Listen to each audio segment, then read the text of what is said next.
your kind cooperation. And my name is Cherchai Sansut, Learning Resource Specialist from Simeo STEM Ed.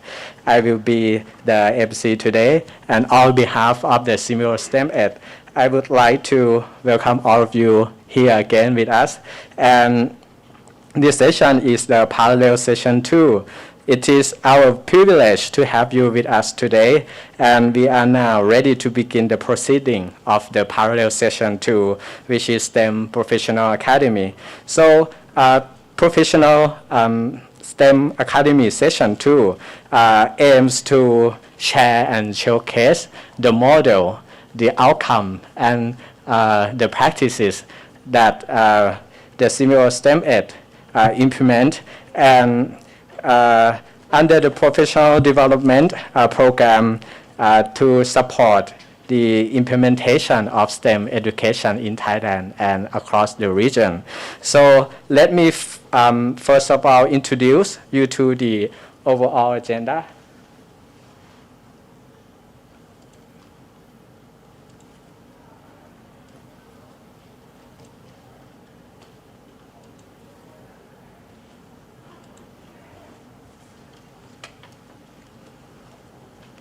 Okay, so we will set the ball rolling with the STEM Professional Academy program that pilot in Thailand. So at around 9:05 to 9:35, hope so. And after that will be the session of the project-based learning course for the Southeast Asia teacher. Hope to start the session at 9:35 to 10:05 by Professor Dr. Edward M. Leaf and a teacher from the Philippines and Malaysia. And next session will be the STEM learning modules. Will lead the session by Dr. Mark Windell and Ms. Suprani Sithipailo-Sakun from the NSTDA. And after that will be the presentation from the Power Up project by teachers, science teacher from the south of Thailand. They will present about the material of the science on electricity topic. So yeah, very excited. And next will be the model of the Centers of Excellence in STEM Education Thailand. This project is a collaboration in partnership with the MERISTEM, the Simeo STEM Ed, and the OBEC Ministry of Thailand. So I hope that this 2 hours will be a very great session for us to learn and have an interaction with each other. And so right now I would like to invite Dr. John Stein, our senior specialist, retired, but not retired, yeah, to the stage to introduce about the overview of the Simeo STEM Ed and the STEM Professional Academy. Please, Dr. John Stein.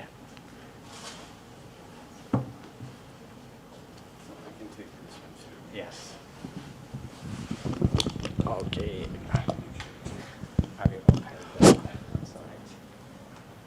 Thank you, Chair Chai. Good morning, everyone. Sawadee krap. Turn lao na. Okay, it's nice to see everyone here, the teachers, the administrators, the supervisors, our university people, also our colleagues from Singapore. Wonderful to have everyone here, and lots of friendly faces that I remember from our time with you. And it's so nice that you've made the trip and have come here. So I'm going to, it's working. Okay, technology. It's wonderful. It's working. When it works, it's wonderful. Okay, I'm going to give you a quick overview of Simeo STEM Ed. Most of you are familiar with it already. Some of you may not be. CMEO stands for, of course, Southeast Asian Ministers of Education Organization. We call it CMEO. And its office is here in the main office is here in Bangkok. And the purpose, of course, is to promote cooperation regionally in education, science, and culture.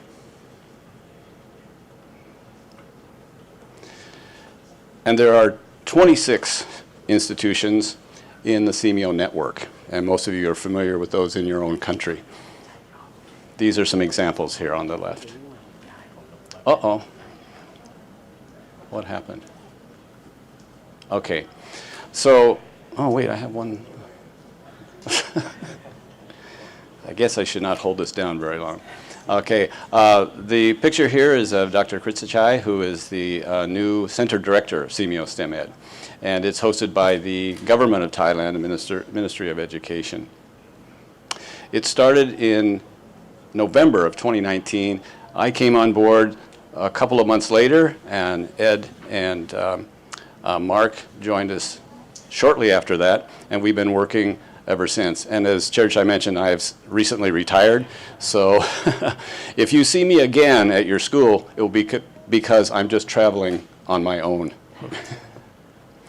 So the CMEO STEM Ed vision, of course, develop K through 12 learners to graduate with competency in the STEM fields. And the second goal is to build inspiration and aspiration. So we want students to be comfortable in STEM education and STEM-related fields, so to develop and add to their country's progress. So we collaborate with CMEO in other countries, and we develop CMEO STEM competence schools, the STEM career academies, which was already mentioned. We have the learning resources and What Works program, and then what I'm going to talk about, the STEM Education Professional Academy. Okay, so let me tell you a little bit about the STEM Education Professional Academy, or STEM Professional Academy, SPA as we call it. It was established originally because of concern about PISA scores, international scores in science and mathematics. One thing that everyone should keep in mind is that integrated STEM education is a student-centered endeavor. Students are the center of the learning. The teachers, of course, are important, but the students are the main focus. So our aim, of course, is to develop these regional partnerships, which we have done. Many of our partners are here today, with schools, with the teachers, with the administrators, with the educational area supervisors, and also with university faculty that have helped develop this program. Okay, the important thing that we're trying to do is to develop teacher facilitators and university faculty members and supervisors, excuse me, for them to become experts so that they can train the project teachers. And after doing that, lead a professional learning community, or a PLC as we call them. And they act as coaches and mentors. It's really important to develop teacher confidence. I remember, and talking to my colleagues, we remember when we were first starting out as teachers, we didn't have confidence in doing something different, so especially things that would promote improvement in student understanding. But once we got confident, and once these teachers, some of whom are here, they develop confidence, then they develop a lot more of the programs and the lessons in their schools. Developing teachers' experience working with a PLC, which is a powerful way for teachers to network and to collaborate and to give feedback to each other. And then, of course, develop teachers' experience in carrying out action research, which many teachers, including myself when I started, we did not do. So the model was designed by Ed, Mark, and myself, and our team with Chair Chai and Monkon and Burin. We designed a series of workshops, seminars, feedback sessions, starting first with the facilitators. We worked with universities and the ESAOs, and we identified a team of facilitators who are experienced master teachers, and then also university lecturers and supervisors in the area. And then we identified 29 schools in Thailand, and there are 94 teachers from those schools to be part of the project. And this was a very comprehensive project, very comprehensive and intense year-long project.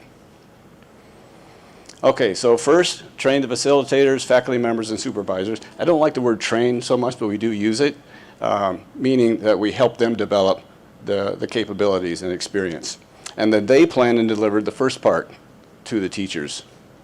The teachers then implemented some STEM lessons to try out and gain some experience and some confidence. And they also started meeting in their PLCs. We made some visits to many of these schools, and they were fantastic. We got to meet with the teachers and the administrators, and sometimes with the area supervisors to hear what's going on, to see what's going on, get their questions, give them feedback, and also make that personal contact. It's much more important to make the personal contact rather than just online. So, and I see many of them here, and it was good to see you again. Afterwards, we had a one-year questionnaire after the first year to get feedback from the participants. This is a basic step-by-step graphic that shows how this progressed throughout the year, starting with the introduction to STEM and then finally implementing and working as PLCs and reflective partners. And then they carried out action research as well. So you can see after introduction, working with scientific investigation, inquiry-based learning, engineering design, etc. Then problem-based learning. So teachers and students eventually became involved in projects that solved real-world problems. So what happened? This is the big thing. Okay, that's what we did. Great project. So what happened? So for teachers, they developed an understanding of the STEM learning approaches, and that was important. They developed as professional STEM teachers. They learned to use their teaching skills that we found through research are effective in developing learners and the skills that learners need to solve real-world problems. And the biggest shift had to do with a mindset from being traditional lecturers where students only answered recall questions and then took tests, to one that involved the students, the entire class, in the problem solving from the very beginning. So that takes some shifting in understanding of how the teaching and learning process works.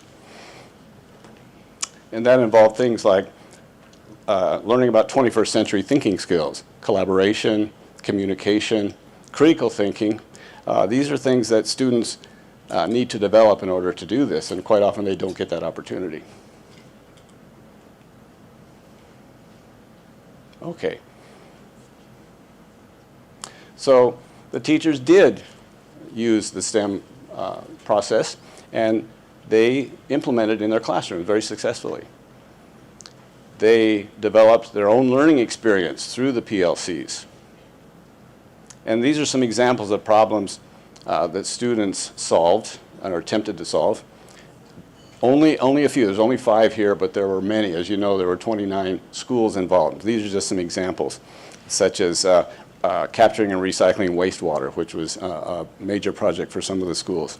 But some of these others were incredibly inventive and creative, which is the whole idea behind STEM education. So what about the students? Well, from feedback we got from the questionnaire, the students were more interested in STEM, in the STEM subject areas, and also integrated STEM and STEM-related fields. An interesting thing is that on the online classes, student attendance increased. During the pandemic, once they started using STEM education techniques and strategies, more students attended online because it's interesting. So the students developed these things, 21st century skills I mentioned. They began to use higher order thinking thanks to teachers' questioning. They worked on problem solving, creative thinking, and another thing that they did was through teamwork and collaboration, able to work on these projects. And they improved their understanding of the subject area concepts, and their achievement improved, their scholastic achievement. The big thing, of course, is that students just really like doing this. They enjoyed being part of this process. They had more fun, they learned more, and they learned how to collaborate and involve more of themselves in the learning process. The faculty and staff of universities were able to create individual development plans. The networking was important. The connections between not only universities with each other, with staff, but also working with us and working with teachers and working with other stakeholders. And another thing that they implemented was their own PLCs as well as working with the teachers. And then developing curriculum at the universities that related to STEM for in-service teachers, teachers who would attend workshops, etc. There were challenges, of course, and I've highlighted some. Students often don't have the skills to communicate effectively through traditional teaching, so that was one of the challenges. Teachers' workload is already full, it's very heavy, so trying to find time to implement STEM and actually attend these workshops was a challenge. The integration of science, mathematics, and technology was a new strategy, and that's a challenge for teachers who had never done that before. Students often did not know how to think about solving problems, so that was one of the challenges that we had to help them develop in their students. And the time allocation for teachers.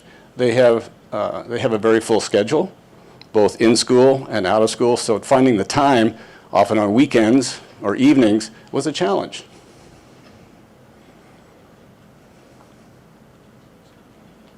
Okay, so what are our conclusions?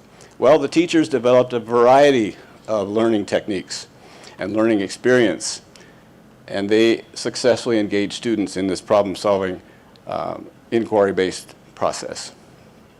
They were very effective in implementing in the classroom.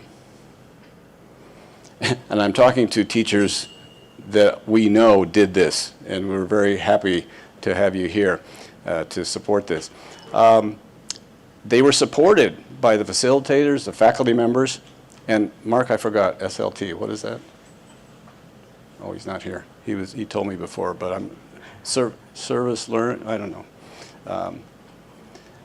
And also they carried out action research to inform their reflection and improve their practices. So we conclude that this program successfully achieved its aims that I mentioned at the beginning. Okay. Dr. Singh, I think you're next, but I'll give this to you. Thank you very much, Dr. John Stein, for your introduction of the STEM Professional Academy. So before I hand over this to Dr. Singha Prasithpong, I would like to remind you about your presentation time. So each topic will have about 10 minutes, so that means each speaker will have about 10 minutes. I will ring a bell to, for your notification at about 8 minutes. So just to, before you landing. So, okay, next, please welcome Dr. Singha Prasithpong ครับ เชิญเลยครับ Thank you, Church, and morning, all participants. Okay, in this part, I will talk about this project. We need to get the full slide. There we go. Yep. Okay, this project we are run by 3 partners. The first is CMO, and second is university, and next and final STEM facilitator. And this part is the member. This part is sorry. Not sure. This part is the member southern of the southern part of Thailand, composed of 3 partners. That is the 46 STEM teachers and 15 STEM facilitator and 14 university facilitator. And this part is the projects which teacher have to training. First part is organized by the CMO. I'm not sure.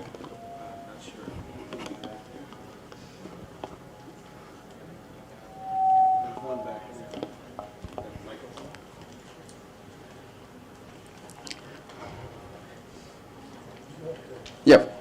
First, this part is organized by CMO team. That's John talk first, and this part organized by university. My โทษนะครับ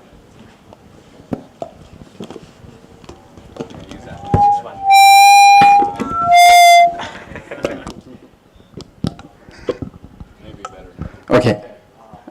Okay.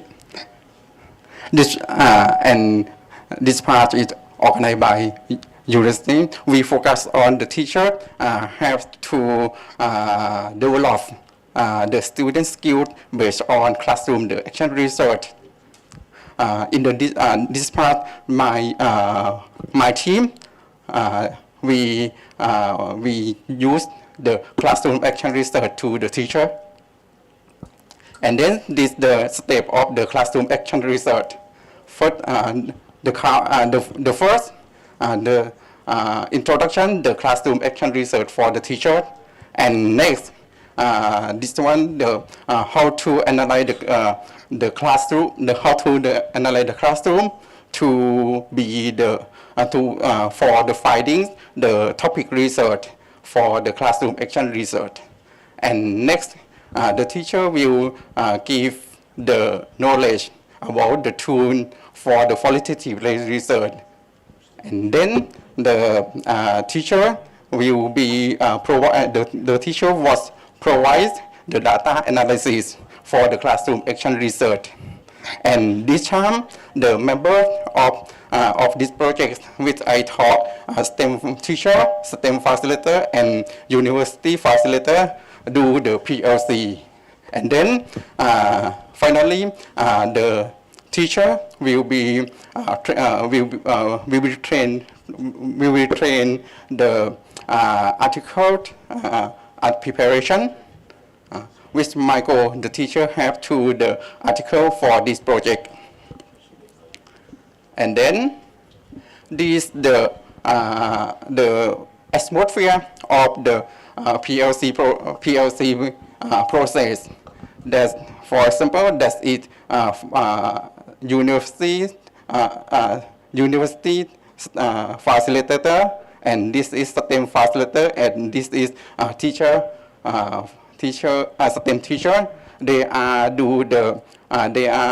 plan the learning management.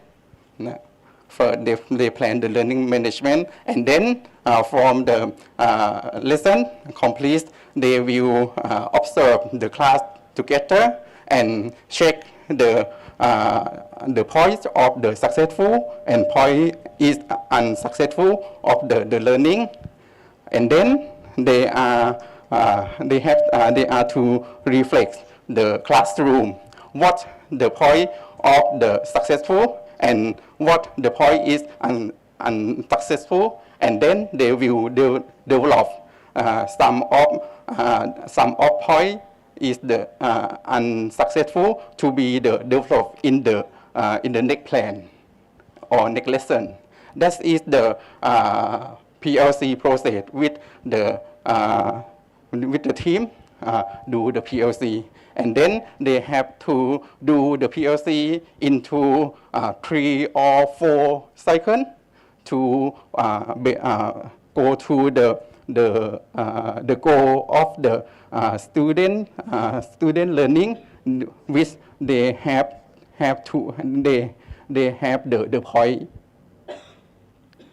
And that's the teacher have the experience about the academic conference. From their work, they will share the work, their work with the conference. Conference is the research and innovation for the new normalized. That's the Thaksin University organized this conference. And this conference, the teacher have the 16 articles for selected to public in this conference. And then 6 articles got the paper award for this conference. And next.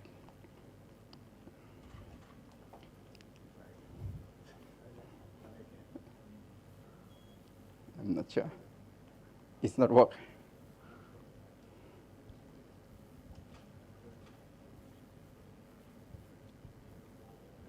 Okay, it's the with the cost outcome. I think we have the 3 parts. First part, the teacher can improve their learning management based on the classroom action research, focus on the student learning, student skill or student competency. And then teacher can do the listen with together with the PLC member, and then teacher got the academic experience for join the conference. That I talk first. And my challenge from this project is implements on the COVID situation. And to these 2 parts of, I think is my challenge. First part is the project let's organize in the COVID-19.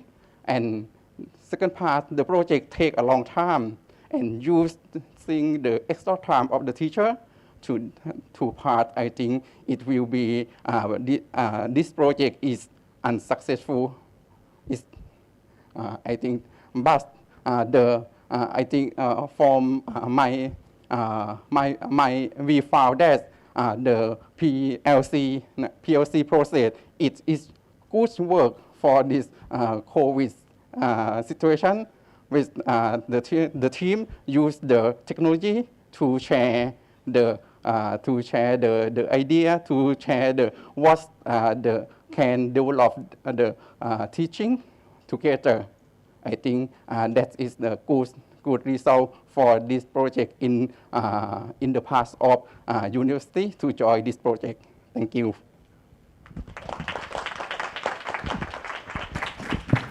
Thank you very much, Dr. Prasit Pong, Dr.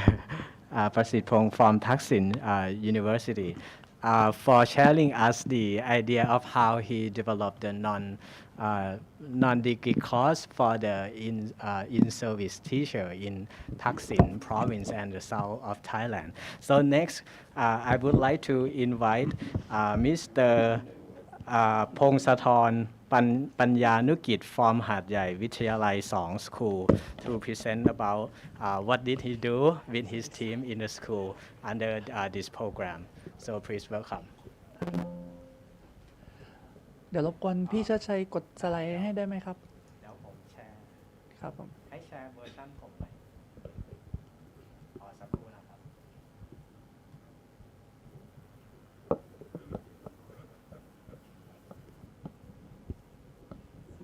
สักครู่นะครับ โอเค คลิก next ได้เลยครับ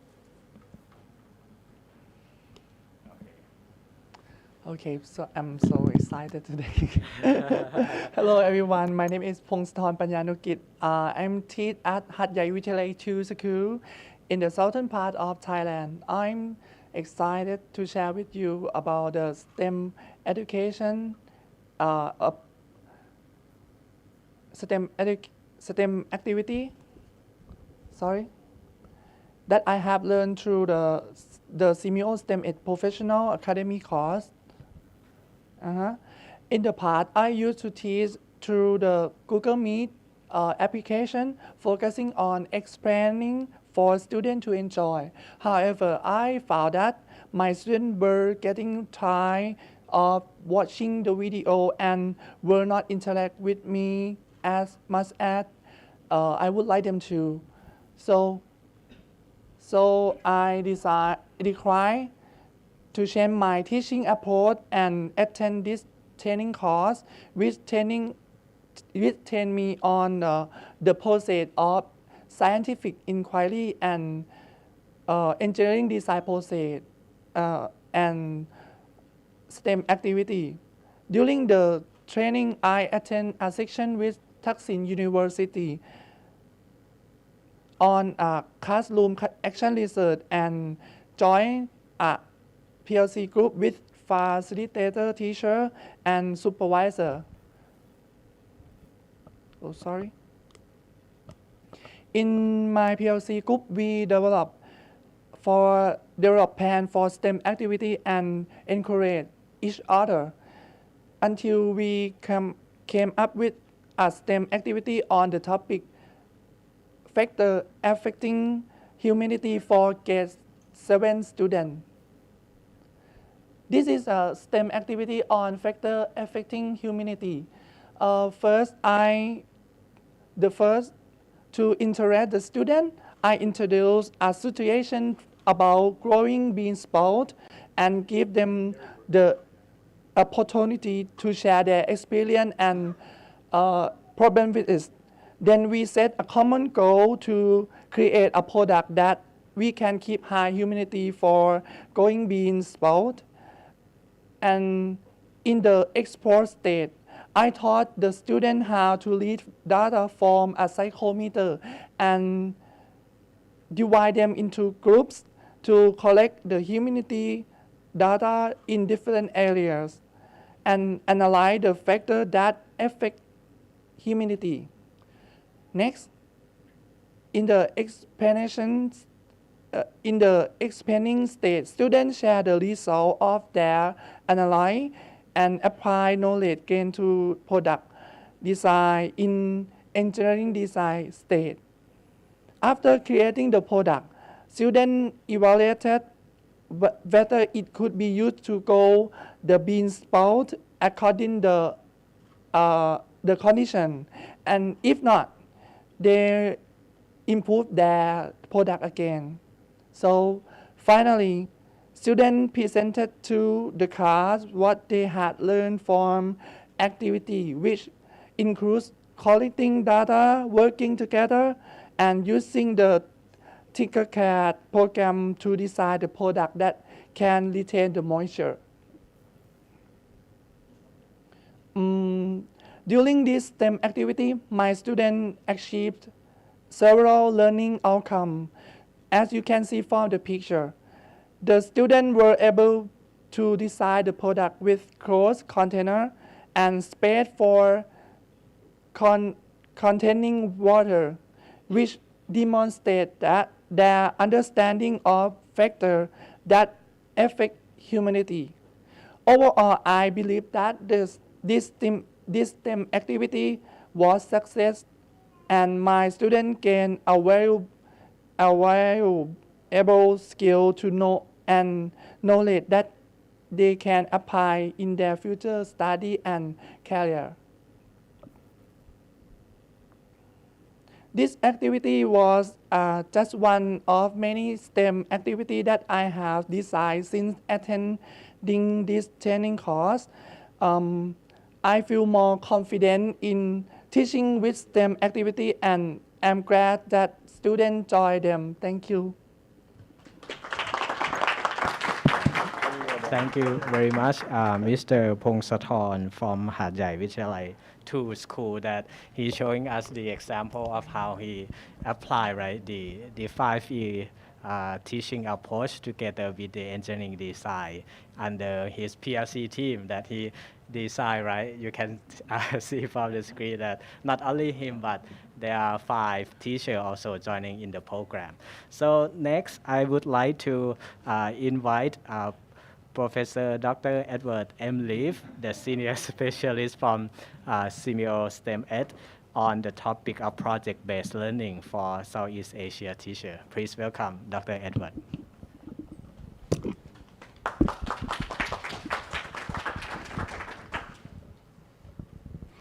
Can you hear me? Yes, I can. Good morning. Sanuk Mai? Are you having fun, I hope?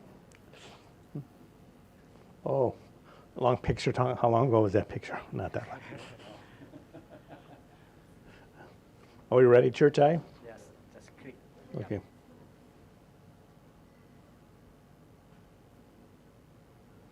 I want to talk a little bit about project and problem-based learning today. Because they are very similar, I just want to give you my interpretation, okay? But before I begin, I want to say, thank you for coming to Bangkok. Thank you for being here. We do this for the students. I mean, there are some great student projects downstairs. I mean, I was a professor for more than 30 years, and I was a high school teacher. And my background is technology and engineering, not science. And then throughout my entire career, I've been solving projects, as simple as putting a sticker on my glasses cases so I can find them. You look at the phones. I mean, everyone has a phone case, right? Why don't they give you a phone case when you buy a phone? I don't know. I wonder.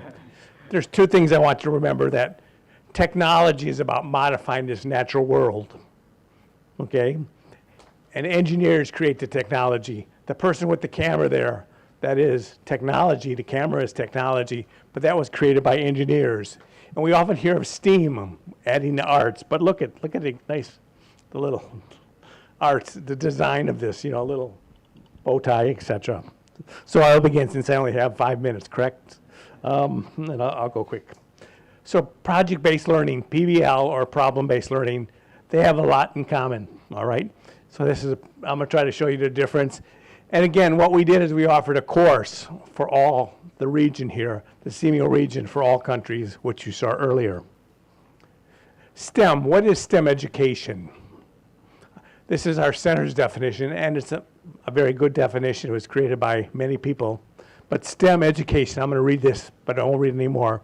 STEM education is a teaching and learning approach. So it's a way we teach. It's not going to go away. STEM is a teaching and learning approach which emphasizes the connections among, or the integration of knowledge and skills in science, technology, engineering, and mathematics to address problems facing our communities as well as larger global issues that require a skilled workforce and knowledgeable citizens who can apply these skills and knowledge to develop solutions.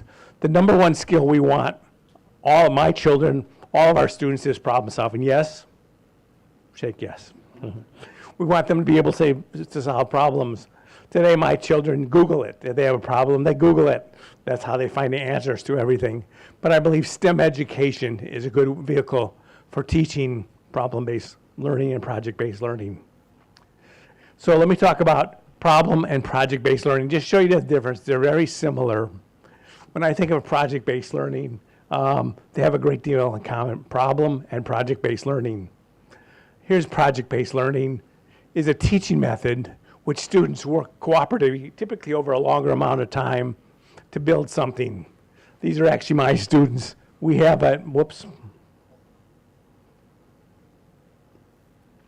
where I was a professor at Utah State University, we used a logo of A.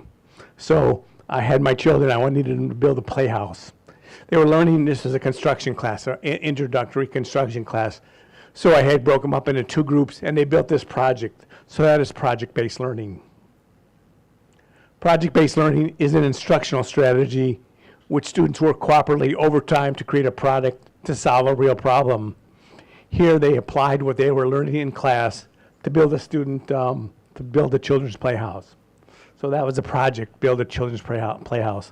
We sold it for $900, we sold it just for the cost, about $1,000 it cost to build that in America. They come out nice, didn't it? Do you like it? It sold to, someone bought it. What is problem-based learning? Very similar. Problem-based learning, again, is another instructional strategy which students work cooperatively to investigate and resolve open-ended problems based on real-world issues or situations. So problem-based learning, you start out with some type of a problem. For example, one of the problems, we saw a lot of pastor pigeons around the school, and this is a problem. You learn about it through science. Problems could develop into a project, and you use engineering design to solve this project. the difference between largely in their application. The course we did focuses on project-based learning. So we had a course for project-based learning. Problem-based learning focuses on the process and the learning process. Again, we focused on project-based learning where students built a prototype or working model. Typically, a working model is smaller than a prototype, very small. And project-based learning or problem-based learning can be incorporated into all classrooms in all types of, for all students in all subjects. I think that's important. They said, we can only do it in one subject. No, you can do project-based learning in all courses.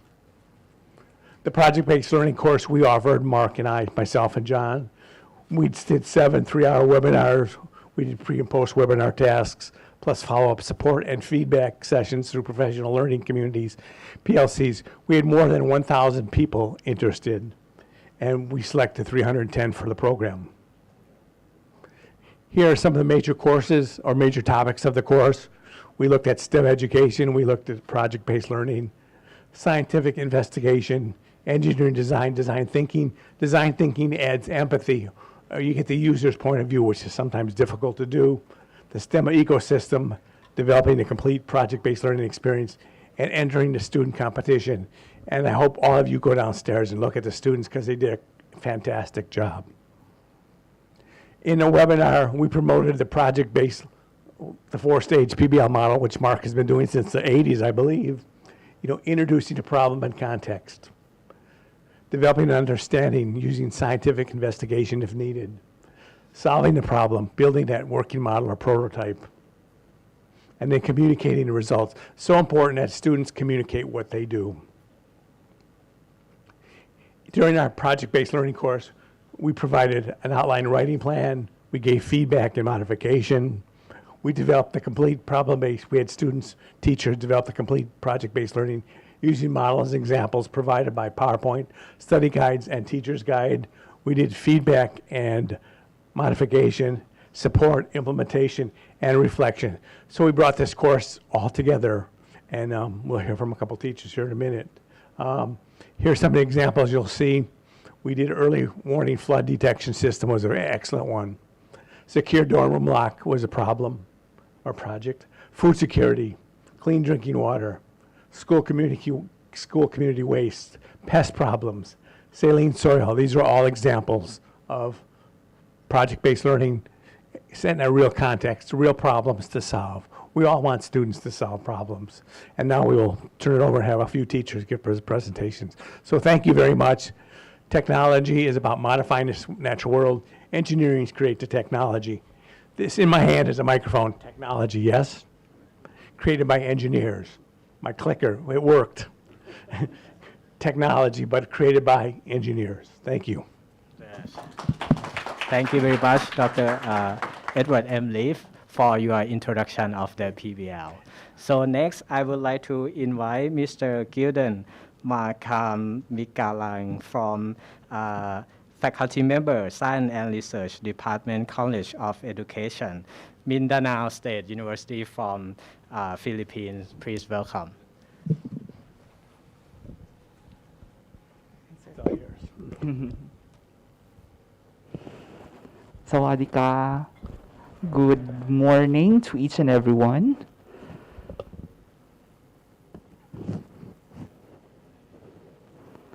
So right now, I am charged to present to you the way we presented and developed our project-based learning with my students. So let me begin probably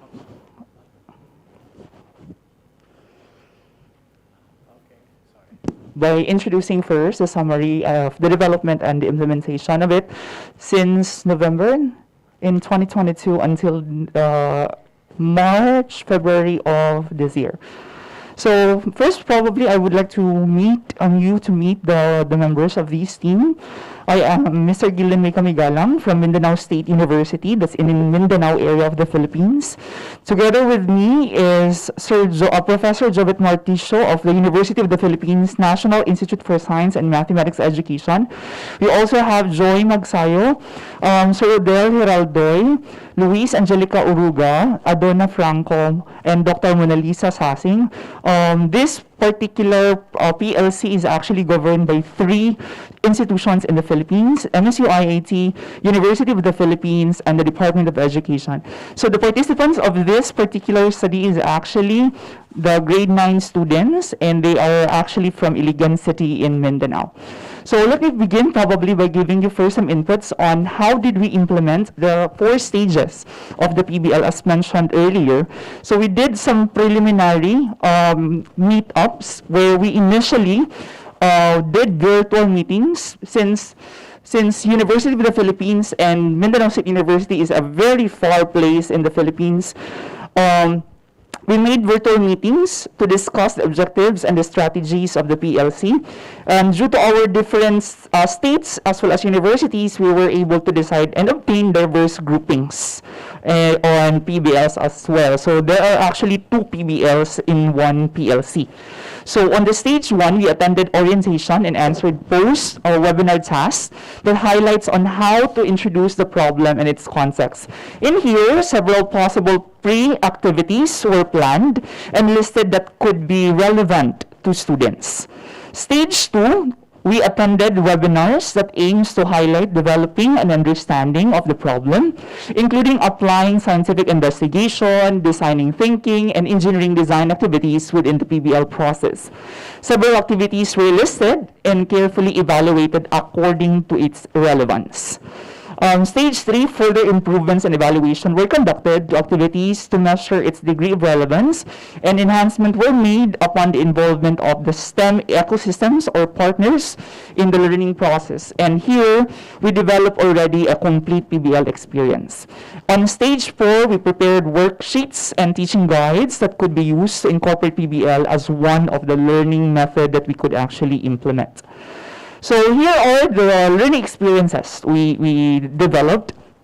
First is I exposed my students to interview a community member, which is very vital and very important for them to have a hands-on and realistic understanding of what is the problem all about.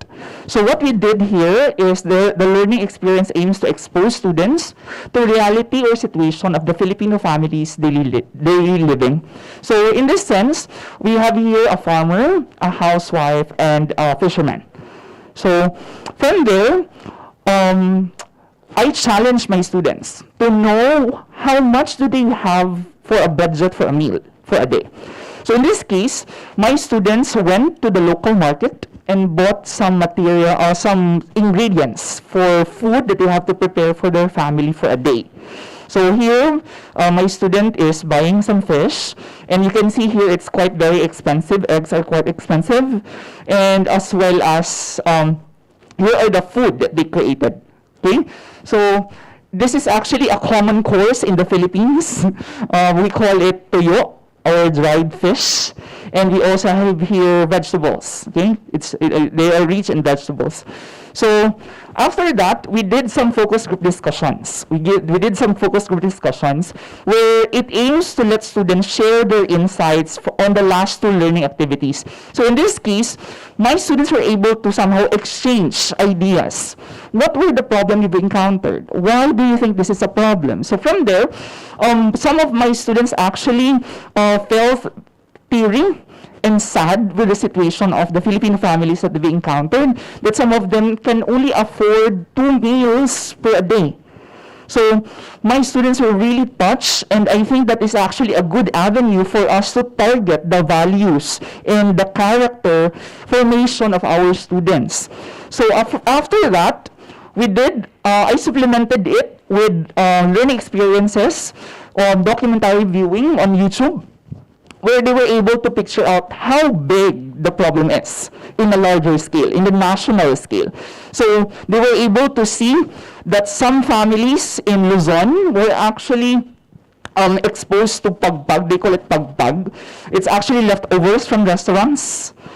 Fried chickens, they recook it, they do it a couple of times just to prepare for viands for their families.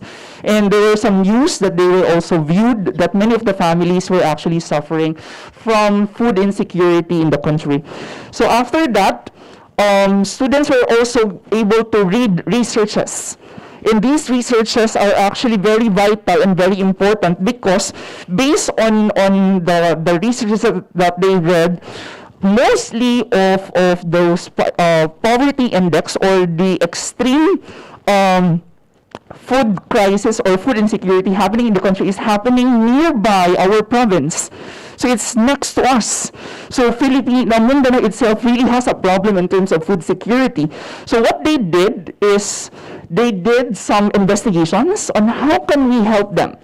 So first, I exposed them with scientific investigations where they actually perform growth performance of plants using various growing systems. So in this case, we have here soil-based, where they actually tried to measure everything, no? Seed sizes, the control and setup experiments. However, there were typhoons during this time. We actually had a problem for 3 weeks. We have 3 weeks problem on that. Then after that, I immediately exposed them to training workshops with farms in Iligan City and exposed them to control robotics laboratory for the improvement of their systems. Then, of course, we have here the collaboration. No? As you can see here, there are several designs that they developed from nothing to something. So this one is already available downstairs. You can see a prototype of this in the booth section. And in terms of learning outcomes, we actually found out that there are actually increase in learning drive, improve STEM skills, enhance conceptual understanding, refine learning behavior, boost self-confidence, and social awareness as well. And what else? For facility PLC, they actually encourage efficient collaborative efforts and improve interaction and mentorships. For challenges, Philippines is really very dominant with natural calamities. We have problems with resources, conceptual understanding, and implementation of PBL was also short. And lastly, course management. So further support that we need, probably there could be some training workshops for students and teachers, enhance STEM literacy and competence, international research collaboration, and last but not the least would be scholarship grants. That would be all. Thank you very much. Thank you very much, Mr. Gilden from the University of Mindanao State University, Philippines. Thank you very much. Next, I would like to invite TS1 Muhammad Aslan bin Wan Muhammad Nowalid, Pahang Matriculation Engineering College from Malaysia. Please welcome.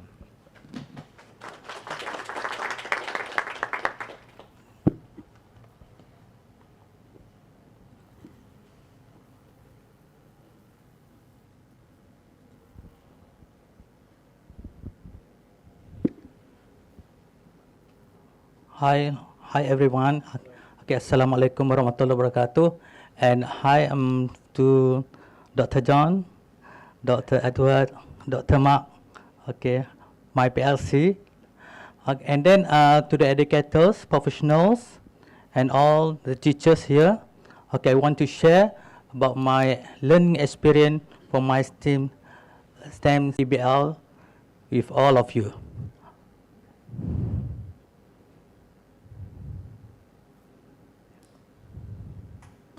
Okay, basically I come from the Pahang Matriculation Engineering College or College Matriculation Matrikulasi Kejuruteraan Pahang in Malaysia.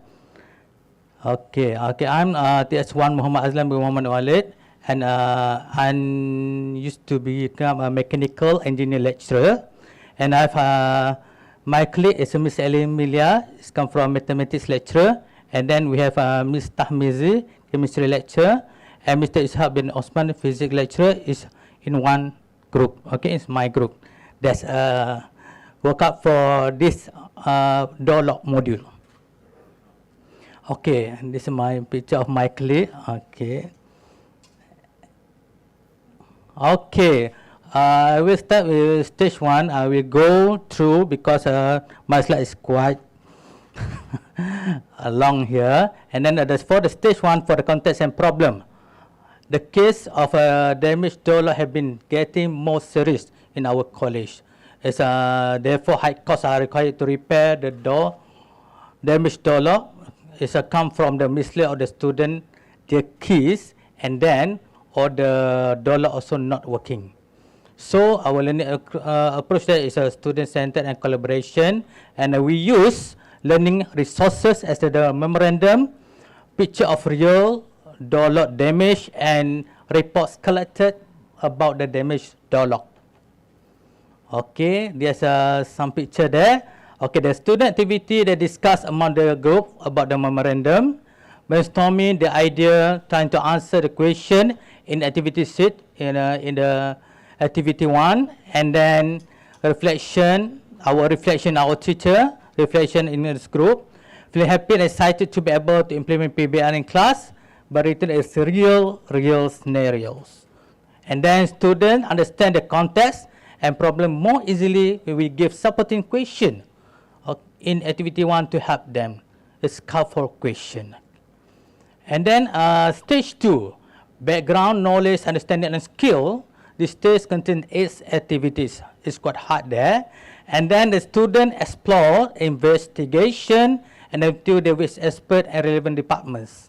And then they use to understand the structure and component of the door lock. And then the student conduct scientific investigation involving force vector and testing the properties of the material. Okay, and they use the learning approach of critical thinking, information and media literacy, completing LITC, ICT literacy, collaboration and teamwork, scientific investigation, student-centered, and computational thinking. And then for the learning resources, okay, you can see there was some picture. Okay, videos related to the door lock mechanism. Okay, we have supplied them provide them the video, some video from YouTube. Okay, and then the website related to the door lock system, schematic diagram of the door lock, and then videos related to the force and movement, websites of application of force and movement, link of website related to the material used to make the door lock, and experimental materials and all articles related to.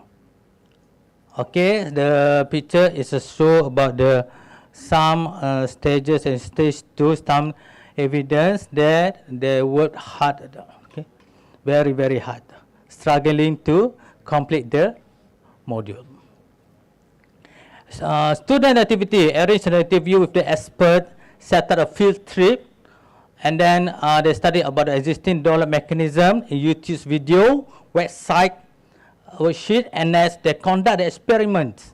They study the force in the physics lab in a scientific investigation. Also, they test the material, the properties of material in the chemistry lab. They use to do some chemical, some chemistry experiment, and the last one they explore the latest type of door lock through market research and analyze the solution that can solve the problems. Our reflection is this sheet is very challenging because some groups are not able to complete it perfectly. It's only carry out some activities.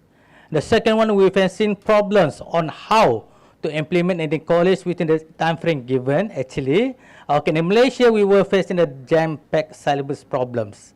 Actually, okay, the packed curriculum leave a little time for the student to acquire a deep understanding of PBL. The problem issued in the PBL door lock covered a wide range of areas of knowledge. Actually, it's quite fine there. Okay, we found that the sum of the student knowledge applied in problem solving were not covered in syllabus, and the student have to spend more little time to develop the ideas from the activities given. But in positive aspects, okay, student involved in active learning, PBL engages student in hands-on active learning, allowing them to apply their knowledge and skill in the real-world scenarios. And then this type of learning is more memorable and helps students to retain information better. This test can train students to be more dependent improve their memory and develop their existing potential. Problem solving, the third stage. This stage is connected to only two activity sheet. The activity involve planning, designing, building and prototype of door lock solution. To characterize, there are material, tasks and costs. For the new door lock should be taken into account.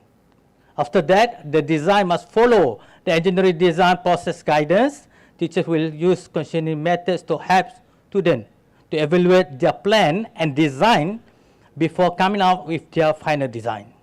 Learning approach that we use, critical thinking and problem solving, creativity and innovation, collaboration and teamwork, engineering design process method, and scientific investigation.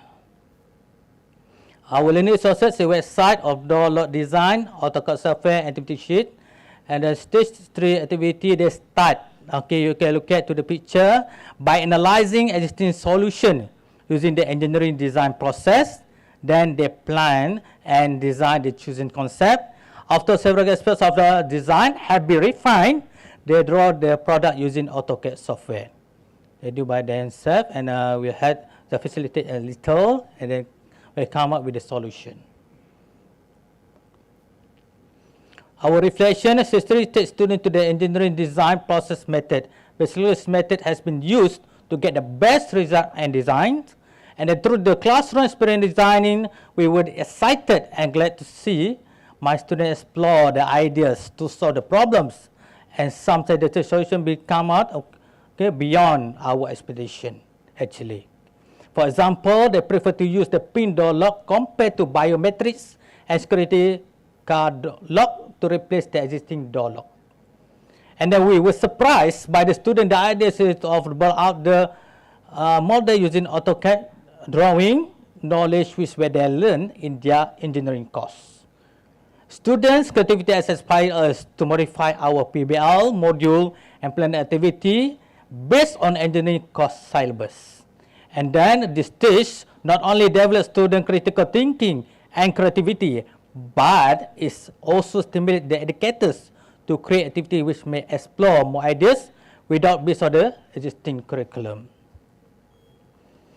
Stage 4, the last stage, is communication. This stage only contains only 5 activity sheets. The activity involves presentation to the experts and top management of the college, video show, prototype demonstration, and Q&A question session. Each activity benefits the improvement of the project that has been produced. In addition, this stage can improve students' communication skills and ability to interact with all groups, especially with expert and college management. And then the learning approach, you can look at there. And then the student activity, they set the top management aspect, top management and expert to their project presentation. And then they need to ready to answer various questions because the success of this project will have the good effect to the college. And then they have carried out activity initiatives so that the presentation will be smooth and more focused. After the verbal presentation was conducted, they show a video of the project journey from stage 1 to stage 4. After the video was shown, some experts gave their views to improve the project, the quality of the project. Okay, the reflection, we have collaboration, creativity, relevant, self-directed learning, and preparation for the future.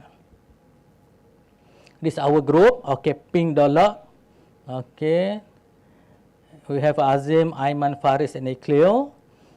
Okay, student outcome, we have the from the motivation aspect, interest always to complete activity stage is there no time constraint. Interest, knowledge, and understanding always explore new knowledge so that the solution be chosen is up to date. Achievement, all group members achieve high marks in assignments, class presentation, practical test, and final exam. They are a very, very good student. Able to operate Arduino software efficiently. Subject skill, thinking 21st century skill, successfully solve the problem by using the EDP method, engineering design process methods, receive criticism and make improvement efficiently. Quite competent in conducting scientific investigation, after several attempts. And then student outcome, they're struggling out nights, fortnights, and then they go to interview, do the scientific investigation, okay, meeting all the nights until 12 p.m. every night. And then they're struggling, okay, making, repairing, and modification based on the improvement. And then teacher professional development, okay, as I appointed as head of STEM for engineering in Malaysia, appointed as a master trainer for STEM implementation, also in my college, and then appointed a verification panel for STEM module. I've been there. And then teacher skill, appointed as an excellent lecturer by Ministry of Education. Last year, appointed as peer coach for the new lecturer and appointed as a STEM module panel for technical secondary school for Ministry of Education. And then mindset, okay, never underestimate our student. And then project-based learning is more realistic, is achieving student excellence. Every teaching content needs to be equipped by learning by doing. Realize that collaboration session is very important to improve student thinking, and then development of learning experience, improve knowledge in STEM learning, improve centered learning in classroom, implementation collaborative learning in classroom. In addition research, also we have produced as a research can increase interest in STEM, develop STEM module based on inquiry-based learning in the classroom. And then during the STEM PBL course group FC roles, okay, we always ready to discuss the problem encountered when completing the STEM PBL module, especially when developing student activities. Usually, before attending a Zoom meeting, we will discuss the main issue that we need to discuss with the facilitator. Facilitator roles is a PLC meet together in Zoom to build up a collective understanding on how all of us learn in webinar session and how to improve it. Provide relevant supporting document to PLC group to improve understanding the webinar and content, reveal various examples of reality students' experience of conducting learning at school. The best outcome of our PLC group and facilitator support, the best thing about these facilitators is they will repeat important parts of the webinar before the PLC meeting so that we understand and remember that was discussed in the webinar.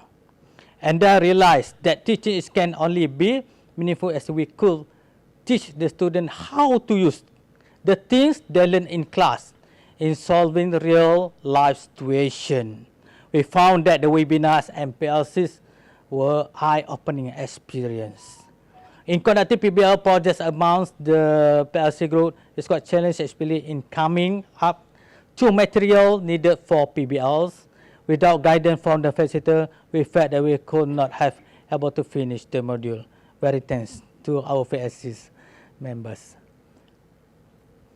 During the STEM PBL course, okay, the effect of benefit PLC, improve understanding, improve class management, increase experience and strengthen competence as an educator. Okay, our effect in carrying out the sharing action research gives students the opportunity to develop knowledge and skill through engaging projects set around challenges and problems may face in the real world. The challenges is time constraint, misunderstanding of PBL STEM module, student management. When we misunderstand about the PBL STEM module, I read and follow the recorded seminar many times and then make discussion with my group PLC members. Okay, it's hard, but it's quite fun to me. Since the students were interested in participating in PBL are from different classes, meetings we will have after class twice a week until the midnight or so. Okay, this is challenges. Call for the student with some question in the meeting. Have the student scientific investigation in the project for the support. Okay, the last one is for the support. What else to participate in the next PBL share session so we can gain more knowledge and share more video that was journey of student following the STEM model in class from other country. Thank you very much. Okay, see you again. Thank you very much, sir. Thank you, TUS1 Muhammad Islan bin 1 Muhammad Nawalid. senior lecturer at Pahang Matriculation Engineering College from Malaysia. So I'm sure you are so excited about this project. So please don't forget to visit this student project booth down there on the first floor together with from the Philippines. Yes. So next, I would like to invite Dr. Mark Windell to introduce about the STEM learning module, please. Yep. Thank you, Churchai. Thank you, Aslan, and thank you, Gildan, for those presentations with regard to your experience on the project-based learning program, which was a real pleasure, wasn't it, John Ed, working with all the teachers across the region. And we've only just met face-to-face today. Yeah. Because we did everything online, everything was done virtually, so it's been wonderful meeting everybody today and seeing the students with their projects and the outcomes of that, those wonderful learning experiences. And I think what you'll find from what I'm going to introduce now is that cohesion and coordination across the projects that John, Ed, and I've been involved in running. The professional academy, the project-based learning experience, the development of the STEM learning resources, which I'm going to talk about now, all have that connection, which is engaging students in solving real-world problems by applying the STEM subjects, science, technology, engineering, and maths. And I think this is something which is very, very important.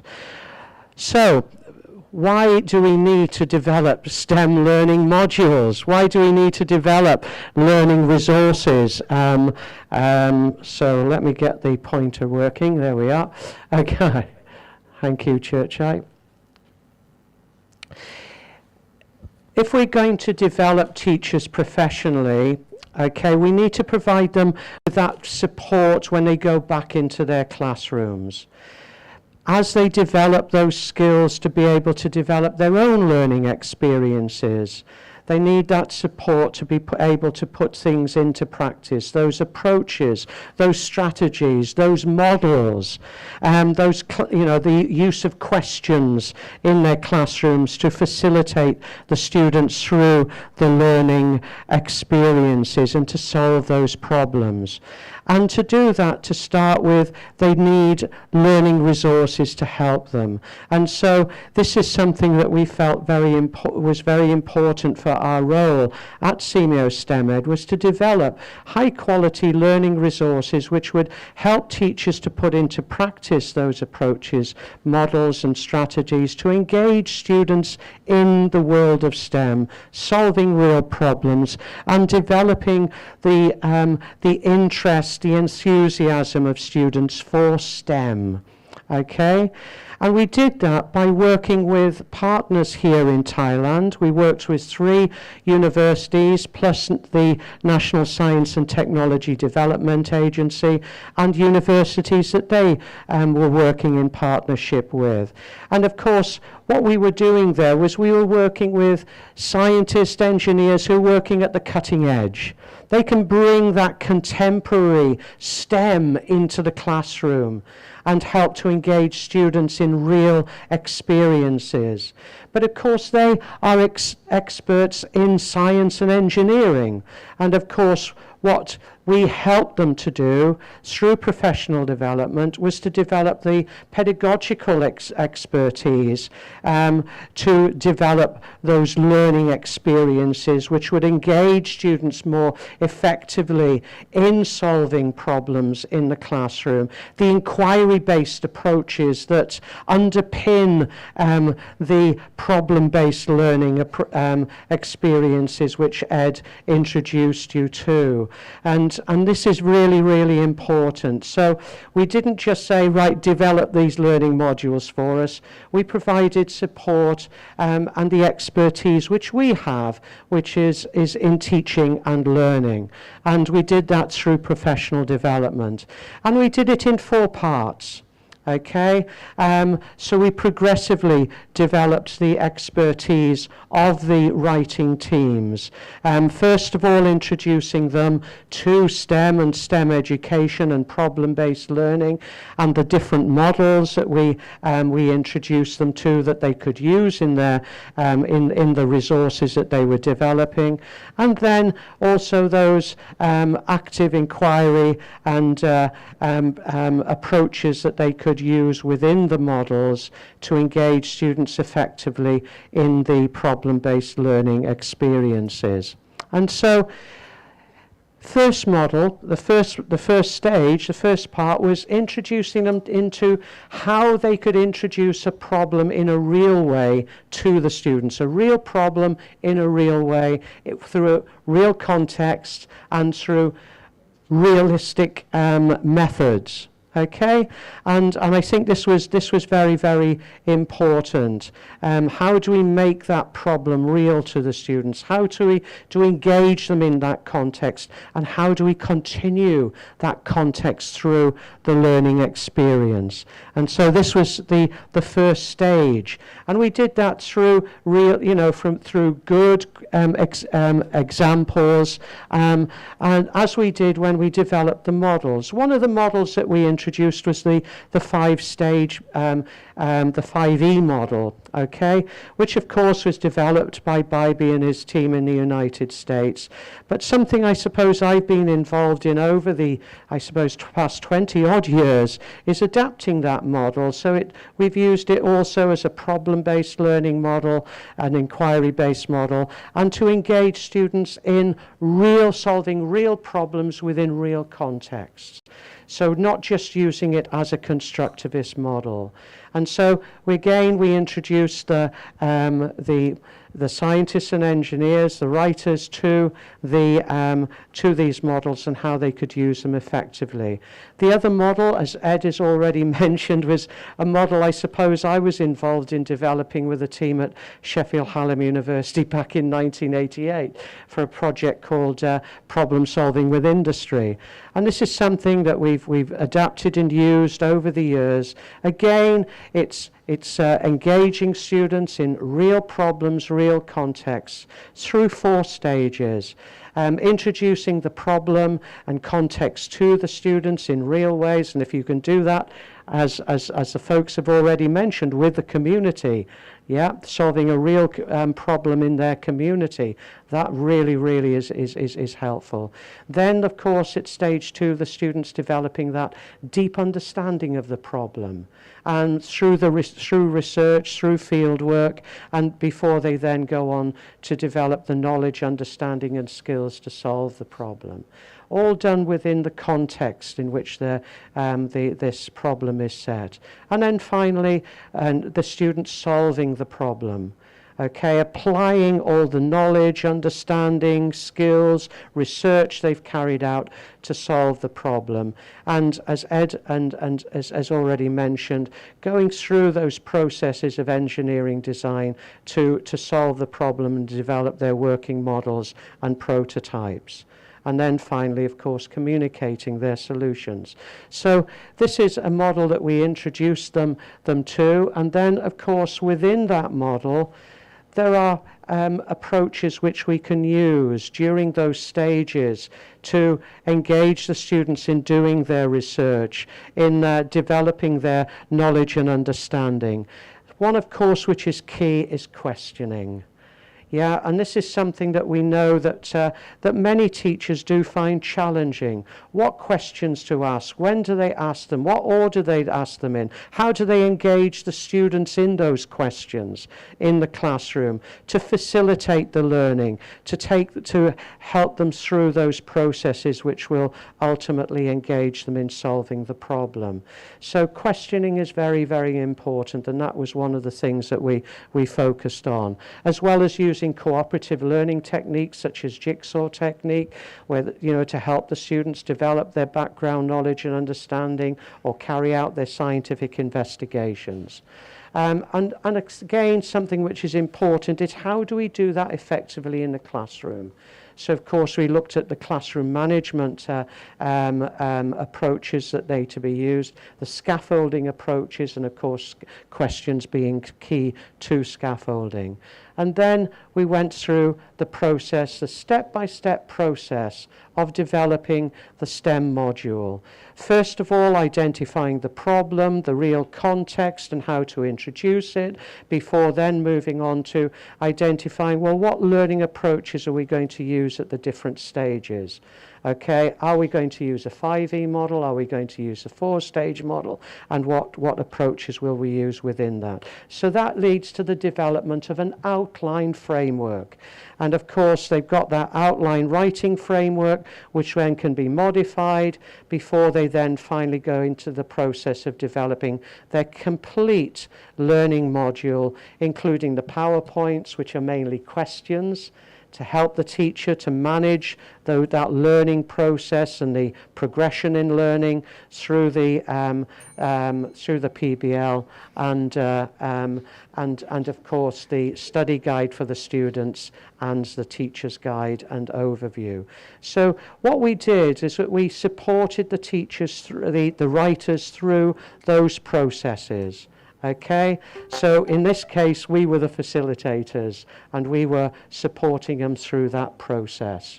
Okay, also the modules were reviewed by a team at Michigan State University using internationally internationally recognized best practice criteria to also provide them with further feedback.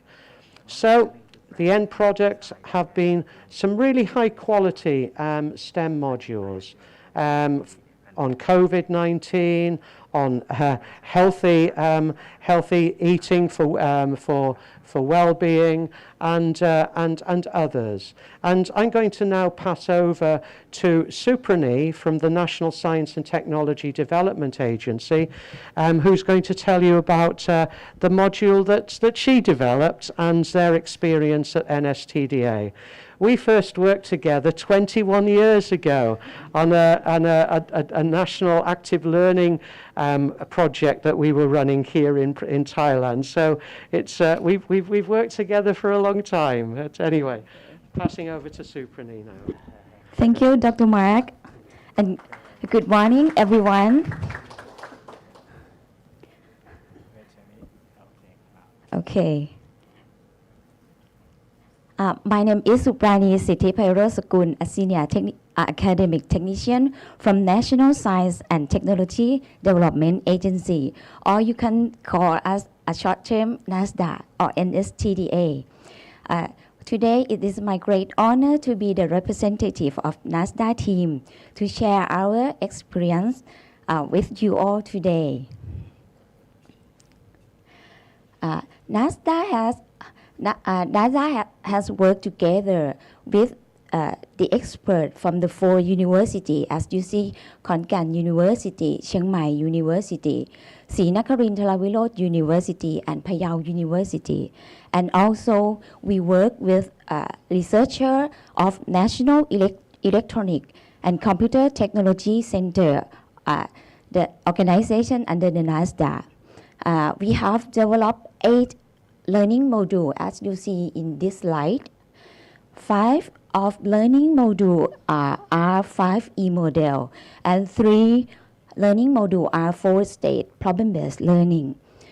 We have a short time today, so I would like to share you the last model that is genetics for sustainable agriculture that I have developed by myself and my team. And today my team is in room here. Please show yourself. Okay. In this module, we use 4-stage problem-based learning model and designed for grade 9 students. The context is the problem of decreased rice production due to flooding in Thailand.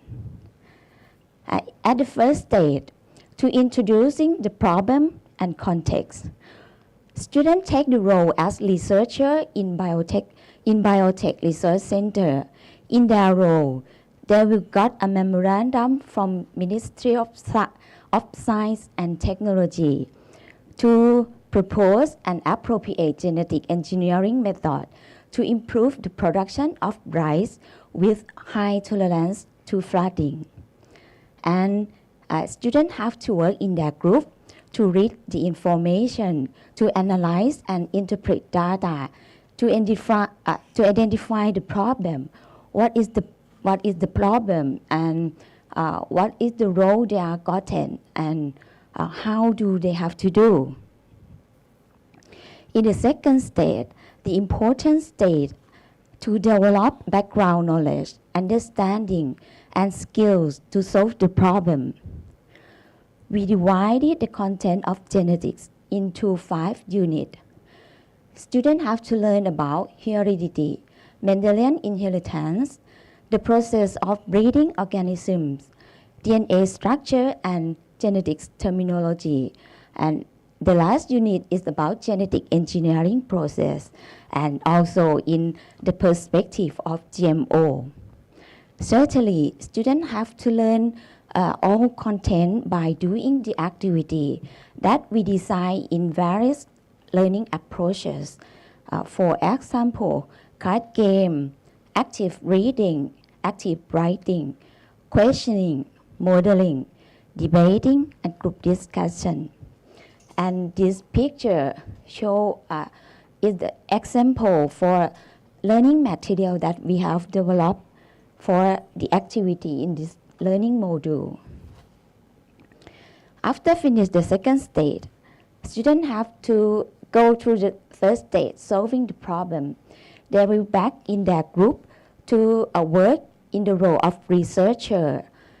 They have to propose an appropriate genetic engineering method to improve the production of rice with high tolerance to flooding.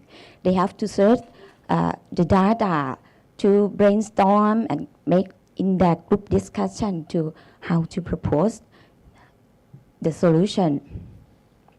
And the last stage, students have to create the infographic poster to communicate the solution to the problem.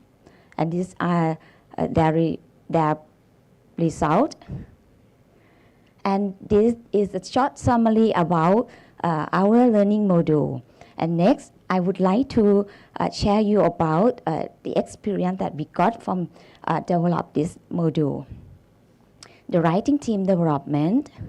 I have to thank Dr. Mark and CMO STEM Ed team to provide us an online professional development program to support our team in the development and editing all 8 STEM modules. After finish the workshop, we all can engage, understand how to engage students in authentic context, structure and scaffold problem-based learning experiences. Can apply best STEM education practices, and can apply inquiry-based learning appropriate throughout the PBL experiences. And this is a facilitator support and working as a team.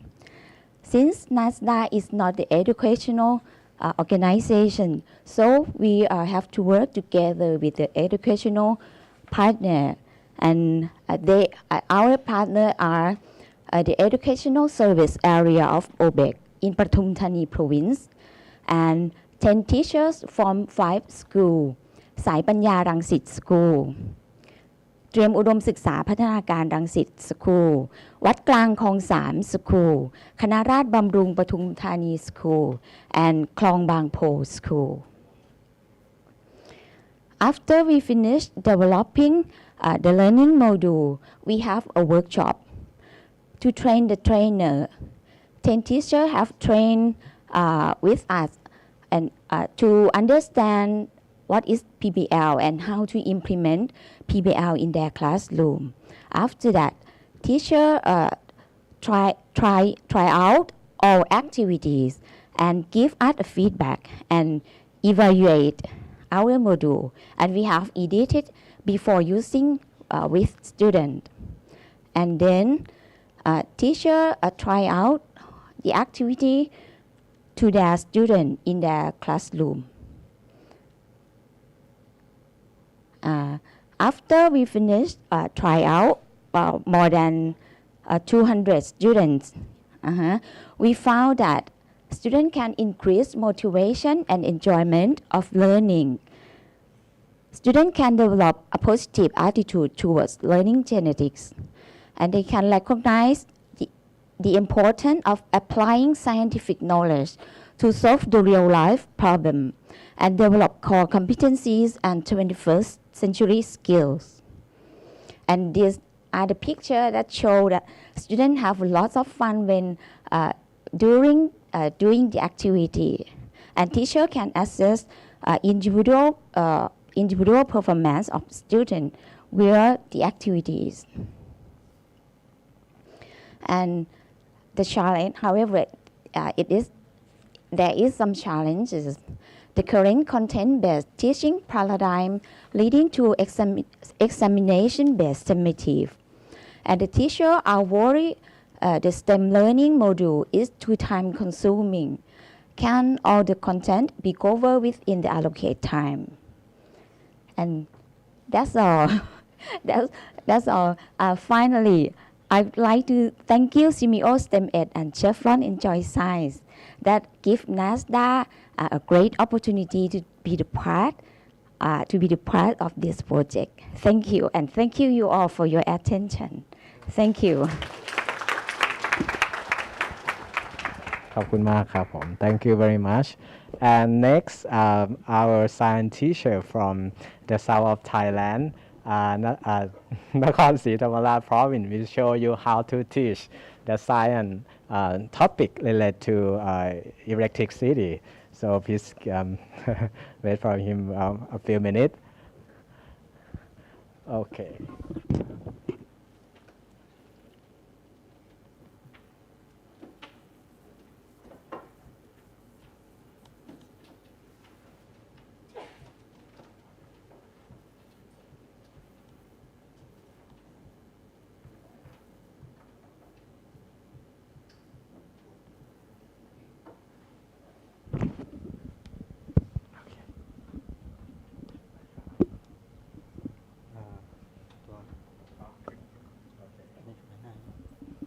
Okay, as you can see that we have many toys, so let's see what how fun of our classroom. Okay, good morning everybody. My name is okay. Next.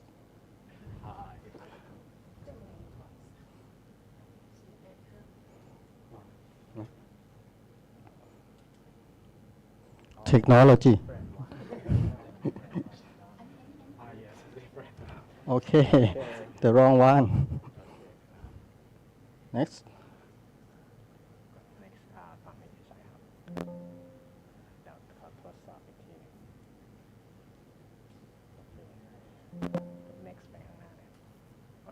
Okay, let's start. Good morning, ladies and gentlemen. My name is Piya Palakot, and this is teacher Sayan Sutra, and teacher Jutharat Thongkamchum. We are all the teachers from Power Up School Project, Thailand. Today we would like to introduce our project. Okay, let's start. This is all the participants of this project. Over 78 teachers join this project. As you can see that there is many different background of school and teacher. Most of them are primary school, secondary school, and we also have one private school, the Prince Royal from Chiang Mai. And very special that we have one home school, the Pathom Phum Tham School in Bangkok. Yes, we have different background of teaching, but we join the same project, this project. Okay, this is our timeline. We start registration on January. From brochure, we just know that it is about the way of teaching electricity by the professor from Japan, Professor Dr. Osumi Norikasu. Yes. The workshop start on March with 5 days and over 30 hours. Yes, they got 3 modules: hand dynamo, battery and bulb model, checking generator. I will tell you about the detail of each module later. Yes. After that, after we got all material from the program, after we get the knowledge, we have to design our lesson plan. Yes.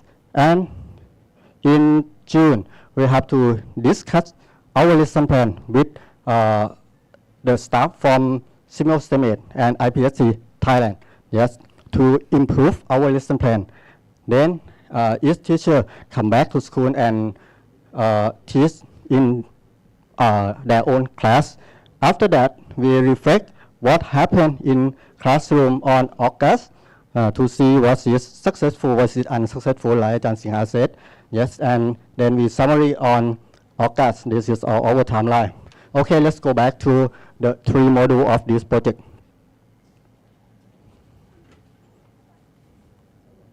Yeah? Can you click? Okay.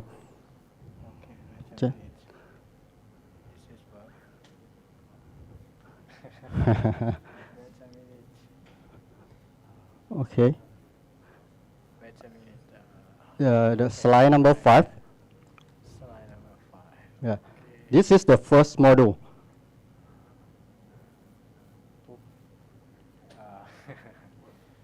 Okay, back. Okay, this is the first module, the hand dynamo. This is the most important tool to make students understand how the electricity comes from. It is very useful in not only make them understand the electricity come from, you can make them feel about how power you have to put to make the light bulb light up. If we compare between the LED bulb and the old style incandescent bulb, if you want to light them up, you have to put more energy on the incandescent bulb. Students can feel by themselves, feel the force on their hand. It is very good to understand the meaning of the word power, I think. Yes. The next. Okay. The next module is battery and bulb module. This is very suitable for the small children, right? The primary student. They can make their own model, bulb and battery, and connect it as a circuit. You see, as my daughter still enjoy to playing with this. Okay, she's still in this room, but also sleeping. Still sleeping. Okay, the next one is the checking generator. This tells students how the relationship between how the electricity come from. Only we got some magnet and some coil. Why they can produce some of the electricity? Right? Can you demonstrate? What? Magnetic. Okay, magnetic. Okay. Later, maybe later. Okay, so I would like to talk about the learning experience developed by the team. We got the main 4 groups in this team. The expert, Dr. Orisumi, the staff, both from Simeo STEM 8 and IPSC Thailand, and the teacher and the student. I will focus on these last 2 groups, teacher and student, what they get from this project. Okay, I will show you an example of my old class in Thasabiksa School. I choose the knowledge and material from the 3rd module, checking generator module, and this is what my student can do. This is a final work. Can you guess what is it? Okay, let's see how this thing makes students understand about electricity. Okay. I teach in my classes in Matthayom 6 or grade 12 in the topic of solenoid, the between electromagnet and current, the relation between electromagnet and current. So my activity is about lifting electromagnet by using PBL and engineering design process. I would like to say thank you to John, to Ed, to Mark to make me understand about this from STEM Professional Academy before. Yes. as I say that this is a PBL, problem-based learning, I start with this picture and this situation. The man in the picture is Besa, who live in Pattani. He has a smithy, I call it smithy, okay, and they have no next generation to continue his work because it is just a hard work, very hard. So I challenge my student, can you produce the prototype of lifting electromagnet to help Besa to move the iron from somewhere into the stove? Yeah, this is I challenge my student. And as I say that this is an engineering design process, yes, I prepare all these equipment for my student. They can use everything they want, yeah. Okay, they start with collecting data and design. The sketching design is very important for engineering design process. Sketching the dimension, how to work, how to make it. After that, they make the prototype. At first, I think that it's very hard work for the girl, but it's not. In this, the girl want to play. The boy just take care and safety for the girl. Yes, the girl want, me. I can do it. All the girl want to play with this. Yes, after making the prototype, they have to design an experiment by themselves. Do the experiment to find an equation. How many turn of the coil that can lift up the mass? Find an equation from Excel. This is what the experiment. They change the number of the coil turn, okay, and note the mass or the weight that can pull up and make it find the equation in graph. It's a linear relation, so it's okay for student in grade 12. Okay. After that, I give them the challenge. I give them the unknown mass, and they have to tell me that if you want to lift this mass, how many turn of coil you have to do? How many turn? Okay. They have to write on the whiteboard first. That's how many turn you want to use and do like that.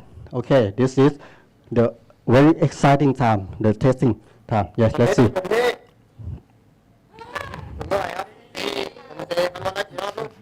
It's not good. Yeah.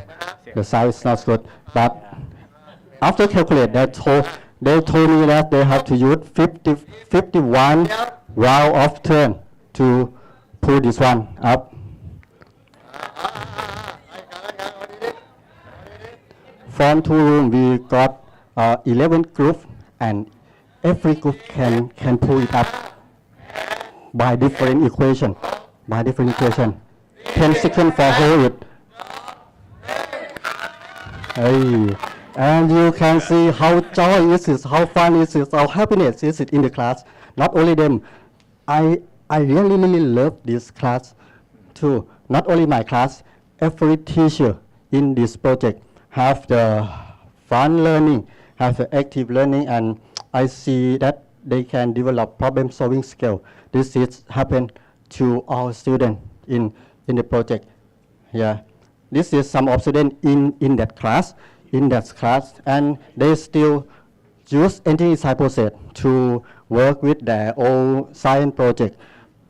They design by themselves, and they got many awards this year. Okay, I see that they still sketch something, draw first. Okay, let's see what happened with teacher.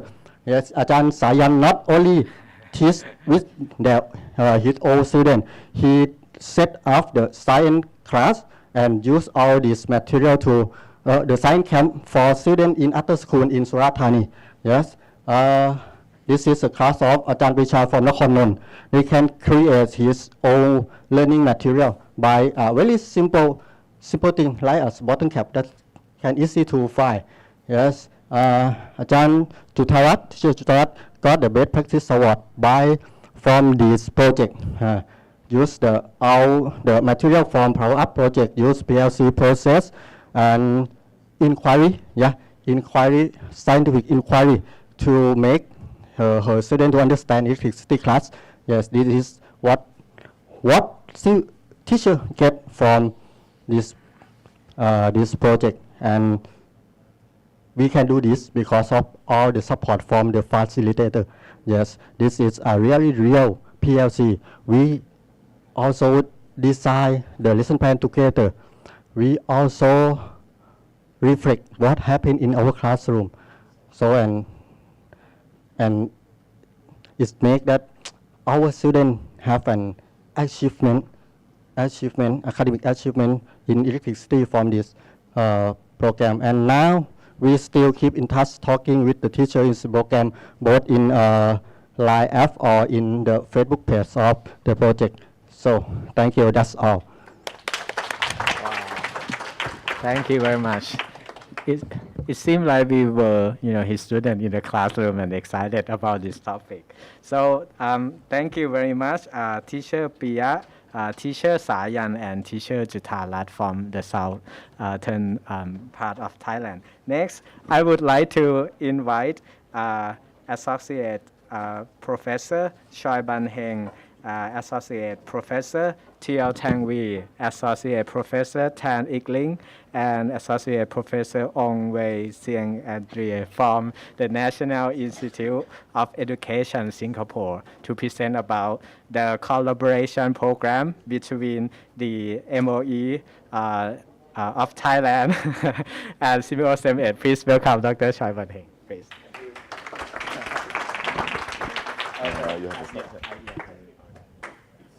Do I use it? Sure.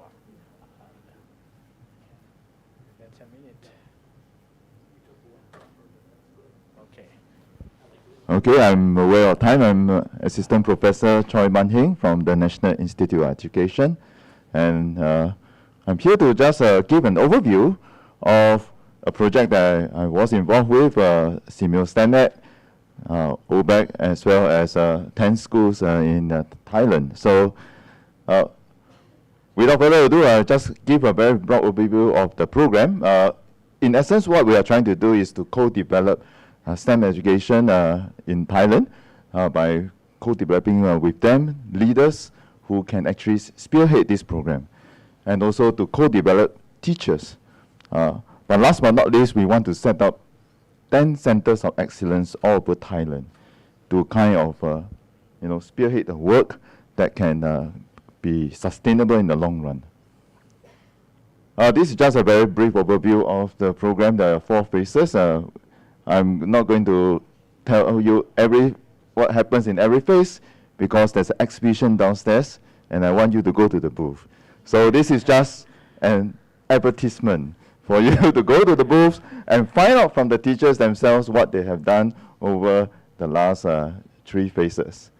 But in essence, what happens is we have kind of get them to integrate STEM education in Thai schools, and with the help of OBEC and Simeo Standard, we actually provided some professional development to get them to think about the way they teach STEM. But of course, what's the outcome? Well, we have developed 10 STEM units with the 10 schools, and this is just also another preview. Akan datang. You can scan this QR code, and you can get a sense of the STEM lesson plans that they have developed. And this is just tentative. Okay, tentative because we haven't got the final link, so it may disappear in a few days' time. So download what you can while stock lasts. Yeah, this is in Singapore we say while stock lasts. Well, you can take a look at the lesson units later, and you can go to the exhibition booth again to find out more. But I'm going to invite 2 schools to come forth to share. One from Uparaj, Vitalaya School, and the other is from TUPP. And I'm sure the teachers here are going to share with you what they have learned. But as you listen to them, I thought it would be good to think about the journey that they have taken. From just doing to becoming. And this is really through a cycle of experiencing what STEM education is like for themselves, reflecting about their own experiences, and thereby, achieve some form of personal growth. Just like the team that shared before us. Yeah, so without further ado, I'm going to invite the teachers from the two schools to come forward. Thank you. Yes. Next, welcome the teacher Sukumanan from Triamudomsuksasapattanakarn, Suvanabhumi, Bangkok. ครับ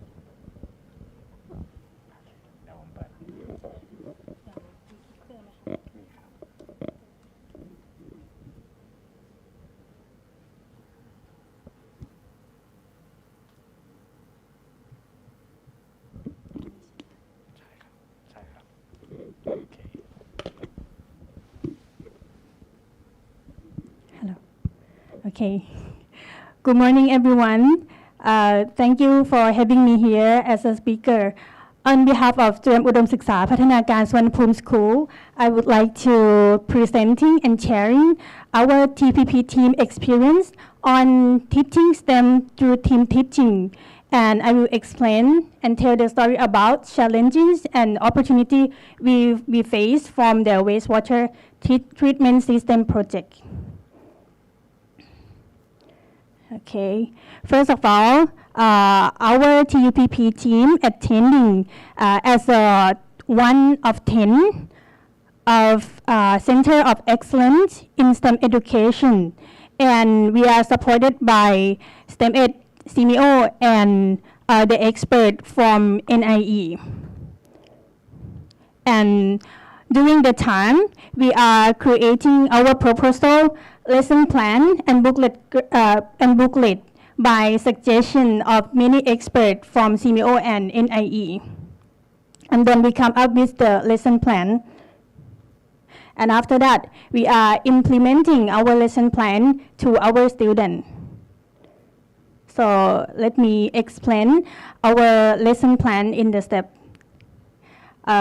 The problem in our school we choose to our students, it's the real world context that students can find in every day.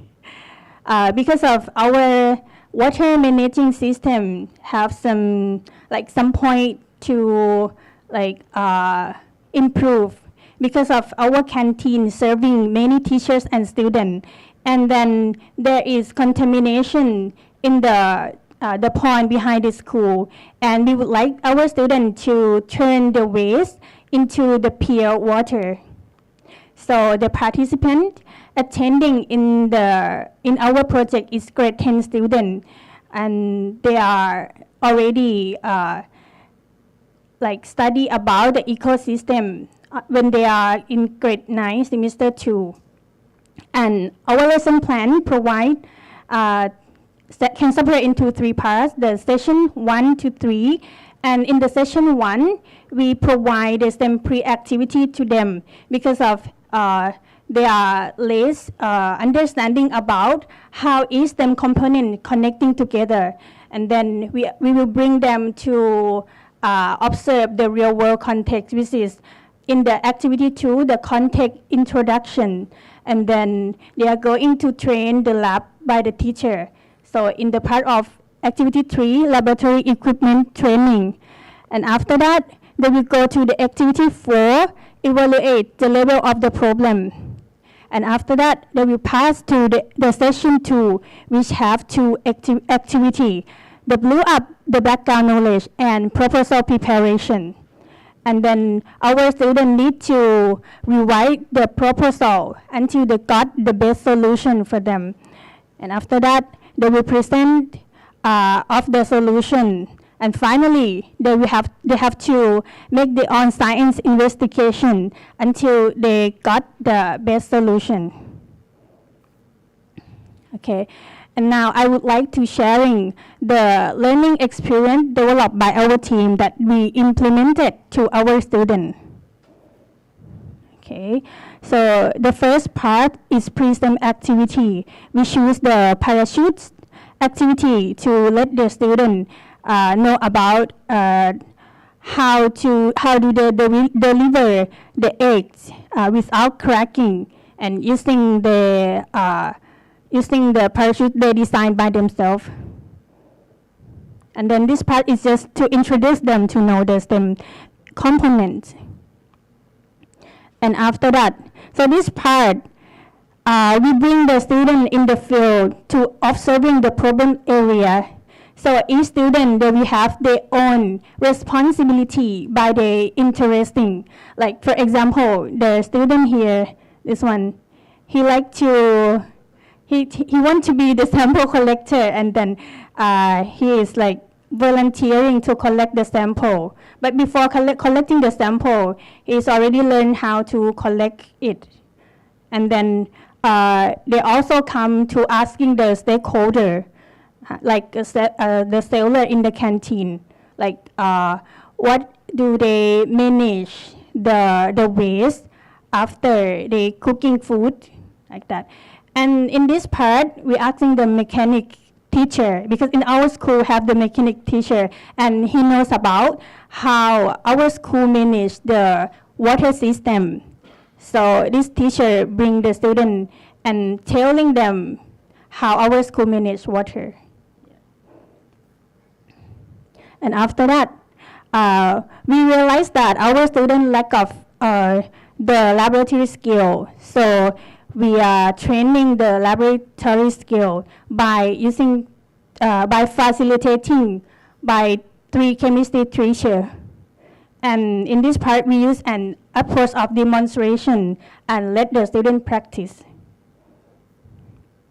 And after that, this is the activity 4, evaluate the level of the problem. And this one is facilitating by biology and chemistry teacher. We're using PBL approach. And here, activity 5, before the student propose their own proposal, they need some background knowledge. So we are like using the approach of cooperative learning by jigsaw method.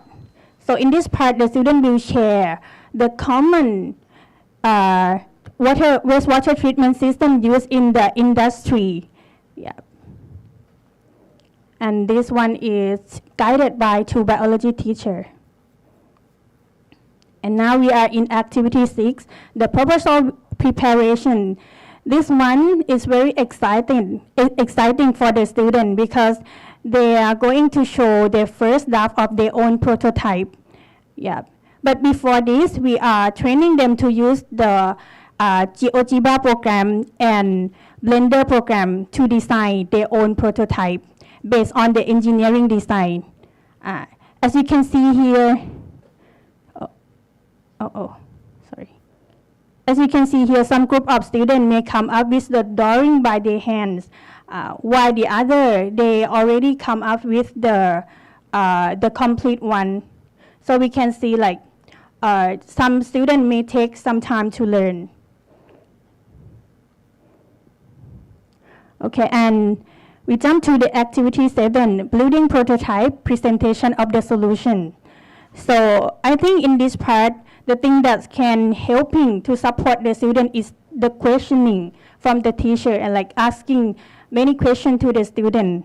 In this part, every student need to build their own prototype into like the physical one.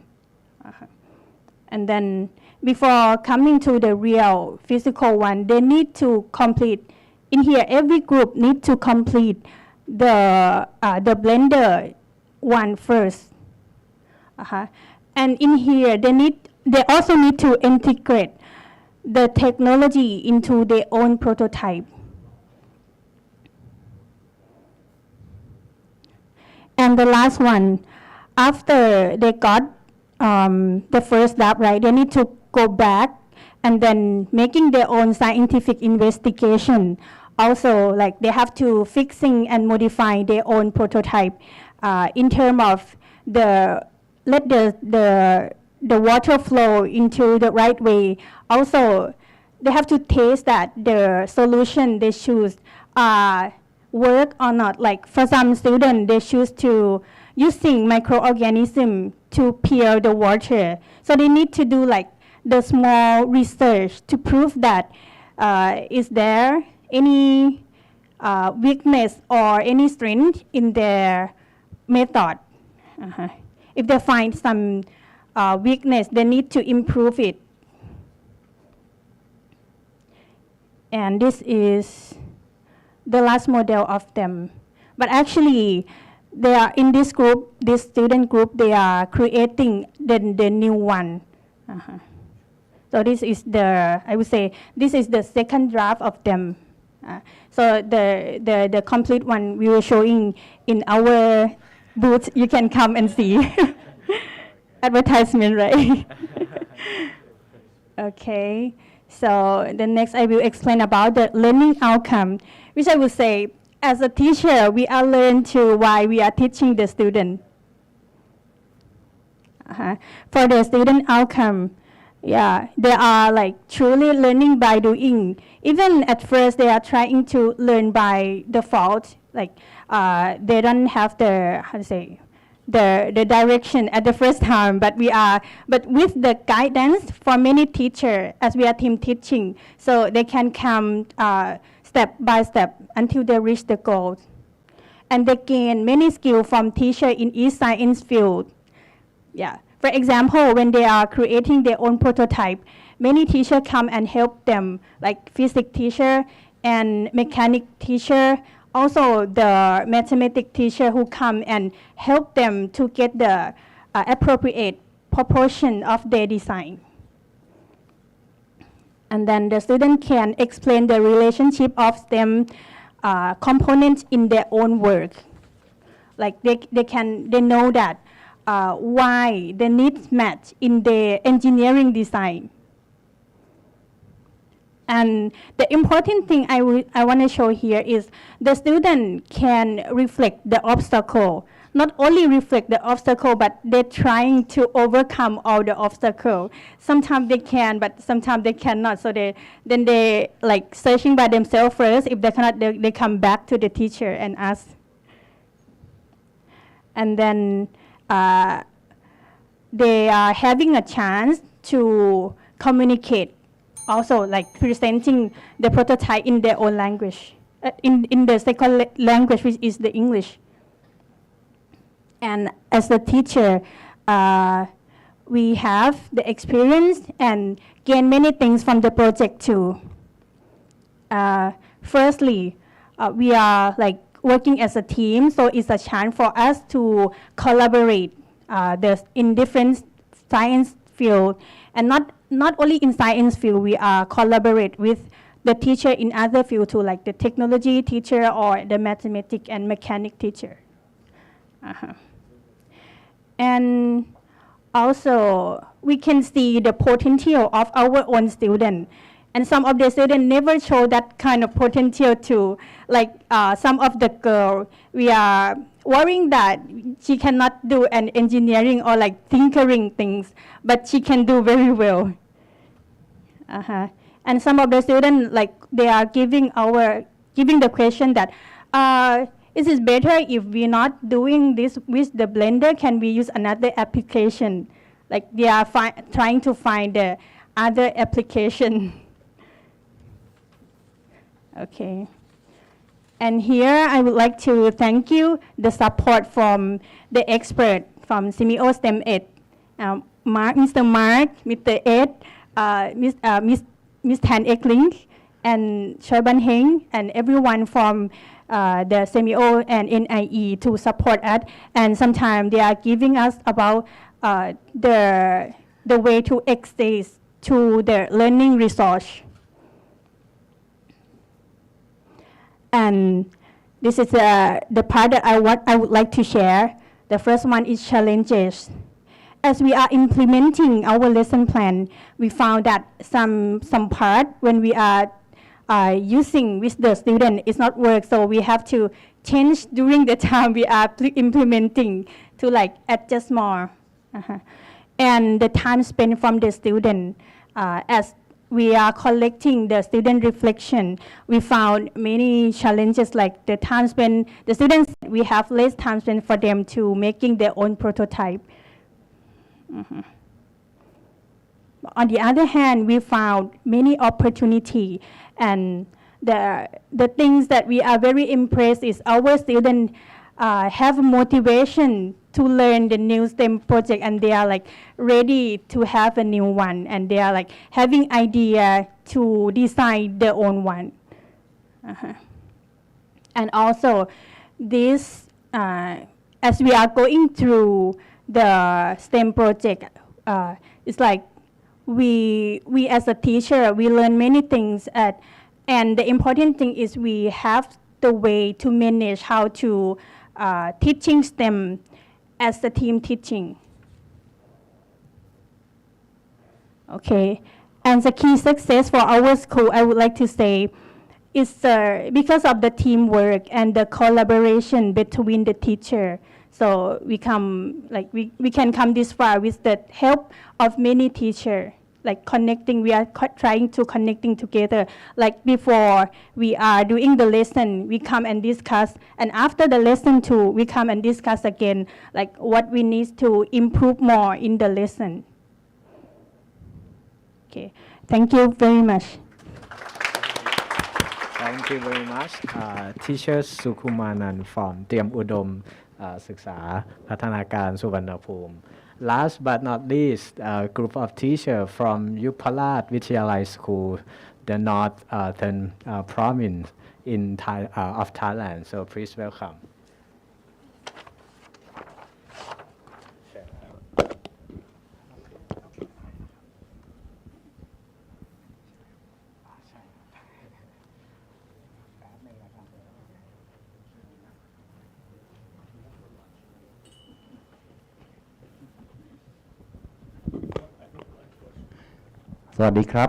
Good morning, everyone. We are STEM team from Yuparat Vidyalai School, Chiang Mai, Thailand. This is in the north part of Thailand. Thank you so much for having us today. I am Tirut Bunma. I am physics teacher, and also Mr. Gulawat Inhaut, physics teacher, and Miss Kesarin Jakmani, English teacher. We are STEM team, and also we have two more teacher is teacher Manirat and teacher Suphasini. They are mathematics teacher together with our teams. Okay. So the title of our STEM lesson is Mountain Wildlife System of Faraway Village in Thailand. And this lesson, the learn process is divided into 7 sessions. And this is the session that 5 teachers that have to teach. Okay, the session one that in first session is problem identification. Students are engaged to discuss and understand the problem of water supply system management of faraway village in Thailand. And the next session, session 2, is mountain wildlife system investigation. This is my part. That is for physics teacher. Students will learn some scientific theory such as gate pressure, fluid pressure, flow of ideal fluid, and binary principle, and learn how they work in the constructing of water supplies water. Okay, the third session, session 3, is geological study. This is for mathematics part. Students will learn how to use the contour map and Google Map to study the geological structure of the given scenario and its surrounding areas. Session 4, for this is mathematics part, is graph theory. Students are engaged to apply the graph theory along with using Google Map and geometer sketch path to find the shortest distance for water pipeline system in the remote areas. And the next is sessions 5, 6, and 7 is solution ideation, solution making, and solution presenting. Students will use the engineering design process to build a model of the mountain water supply system. They will examine and evaluate their prototype or design based on the criteria and constraints that they have created together. Okay. Okay, so the next one is outcome for our student and our teacher, our member. The first group of outcome for student is the 21st century skill. We found that after students learn through this lesson, students will have the problem solving, collaboration, and critical thinking skill, because our lesson is present students to solve the real world problem, that is water scarcity in a faraway village. So students have to build the mountain pipeline system to solve this problem. So students have to define the problem, develop a plan to solve them, and they have to work in a group, so they have to collaborate with the group, and so summarize the problem on the basis of context and question. So this is the first group of outcomes that students got. The next is the knowledge, but the knowledge is not only the knowledge that they got and they learn, but they also are able to apply the knowledge to solve the problem in real life. That we found that students are able to expand their fluid dynamic that is in the physics subject, and students able to apply the knowledge about the graph theory in the mathematics subject to solve the problem. The next one is the attitude. Because our school is in the center of the city, so students did not face this problem by themselves, because this problem in the faraway village. So they have, we found that they got the attitude about care and responsibility, because they solve another human being problem in that you can find it around the world. So this is the last group of the outcome that we found that students learn. The next one is the teacher outcome that we got, that we have developed through this activity. We found that the STEM lesson plan have to begin with the real world problem, and we have to introduce the problem for students to make the students engage, and they will motivate to solve the problem by themselves. And we think that in each minor lesson, we have to divide the problem into the minor problem, not the big one, but the smaller one, and give them the background knowledge for each necessary knowledge for them to develop their solution.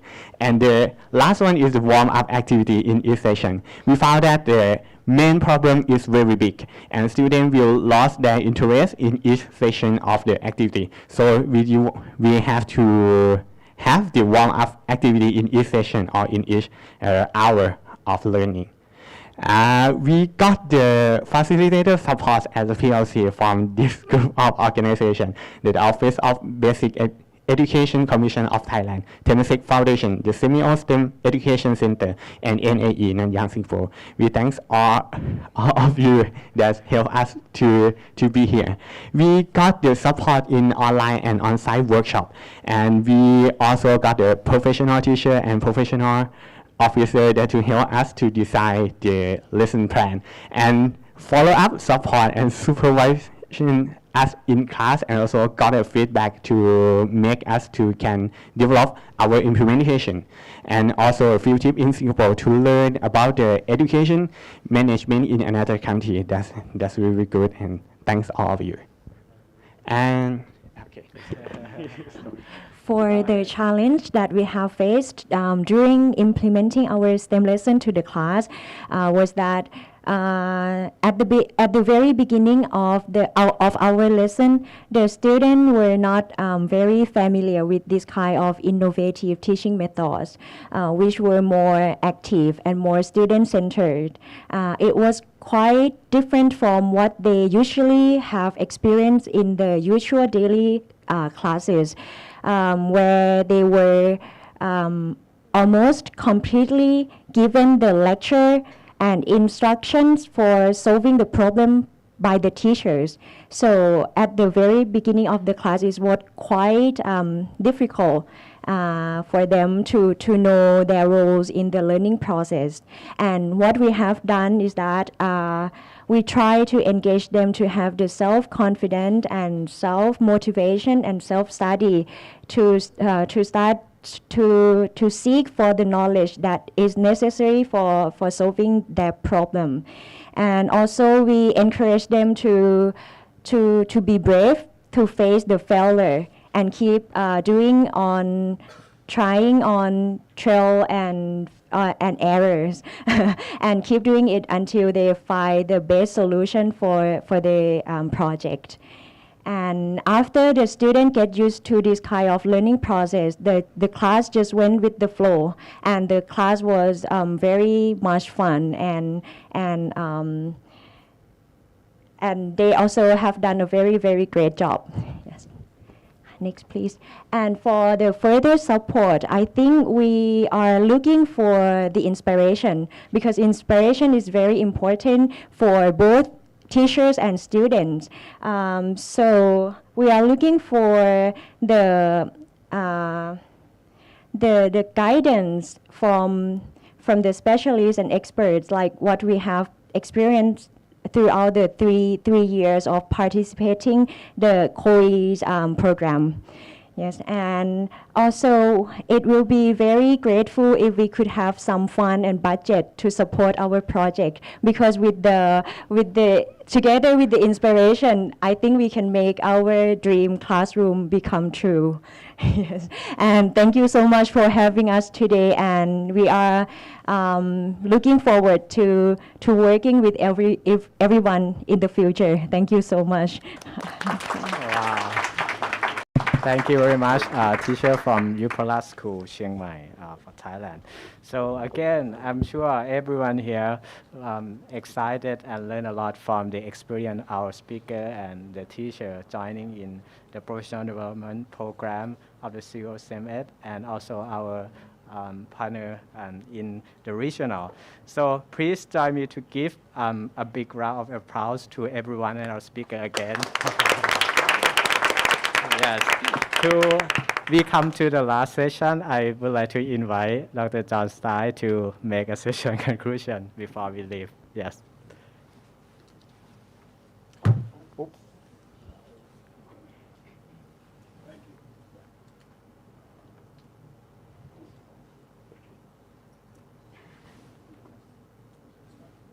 there it goes. Thank you, Chair Chai. I want to just take this opportunity as a member of this great team from STEM Ed.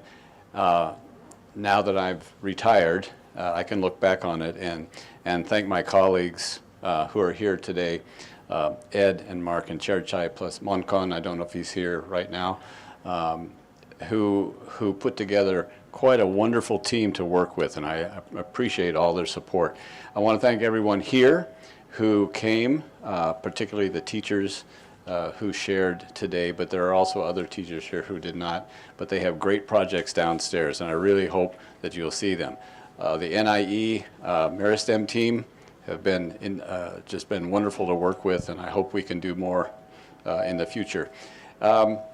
So teachers, administrators, supervisors, thank you so much for your support, for your innovation and your motivation, and I hope it will continue. I really hope you'll continue these projects in your school. And please, please, as Ed and Mark have said, please visit the booths downstairs that the students have put together. They're wonderful, and they really deserve support. So please make sure that you have time to do that. Thank you again for coming. Thank you for your cooperation. I guess that's my sign I should shut up. Okay. Thank you all. Thank you, Dr. John, very much. So before you leave this room, please check your belonging, and not only the Student STEM project booth waiting for you down there on the first floor. We also have a 10-minute talk session, Advancing a Low Carbon Future, from the Chevron booth at the Infinity room, I guess, at 12:45. So they will have a lot of premium souvenir from Chevron waiting for you to join. So please enjoy your lunch. So don't forget that when you join, go to the restaurant. Please bring the coupon card. So it will tell you the restroom. For example, if you got the rugby floor bar grain, the first floor, so you hope you enjoy the lunch there. Yes, thank you everyone for today and hope to see you again next time. Thank you very much.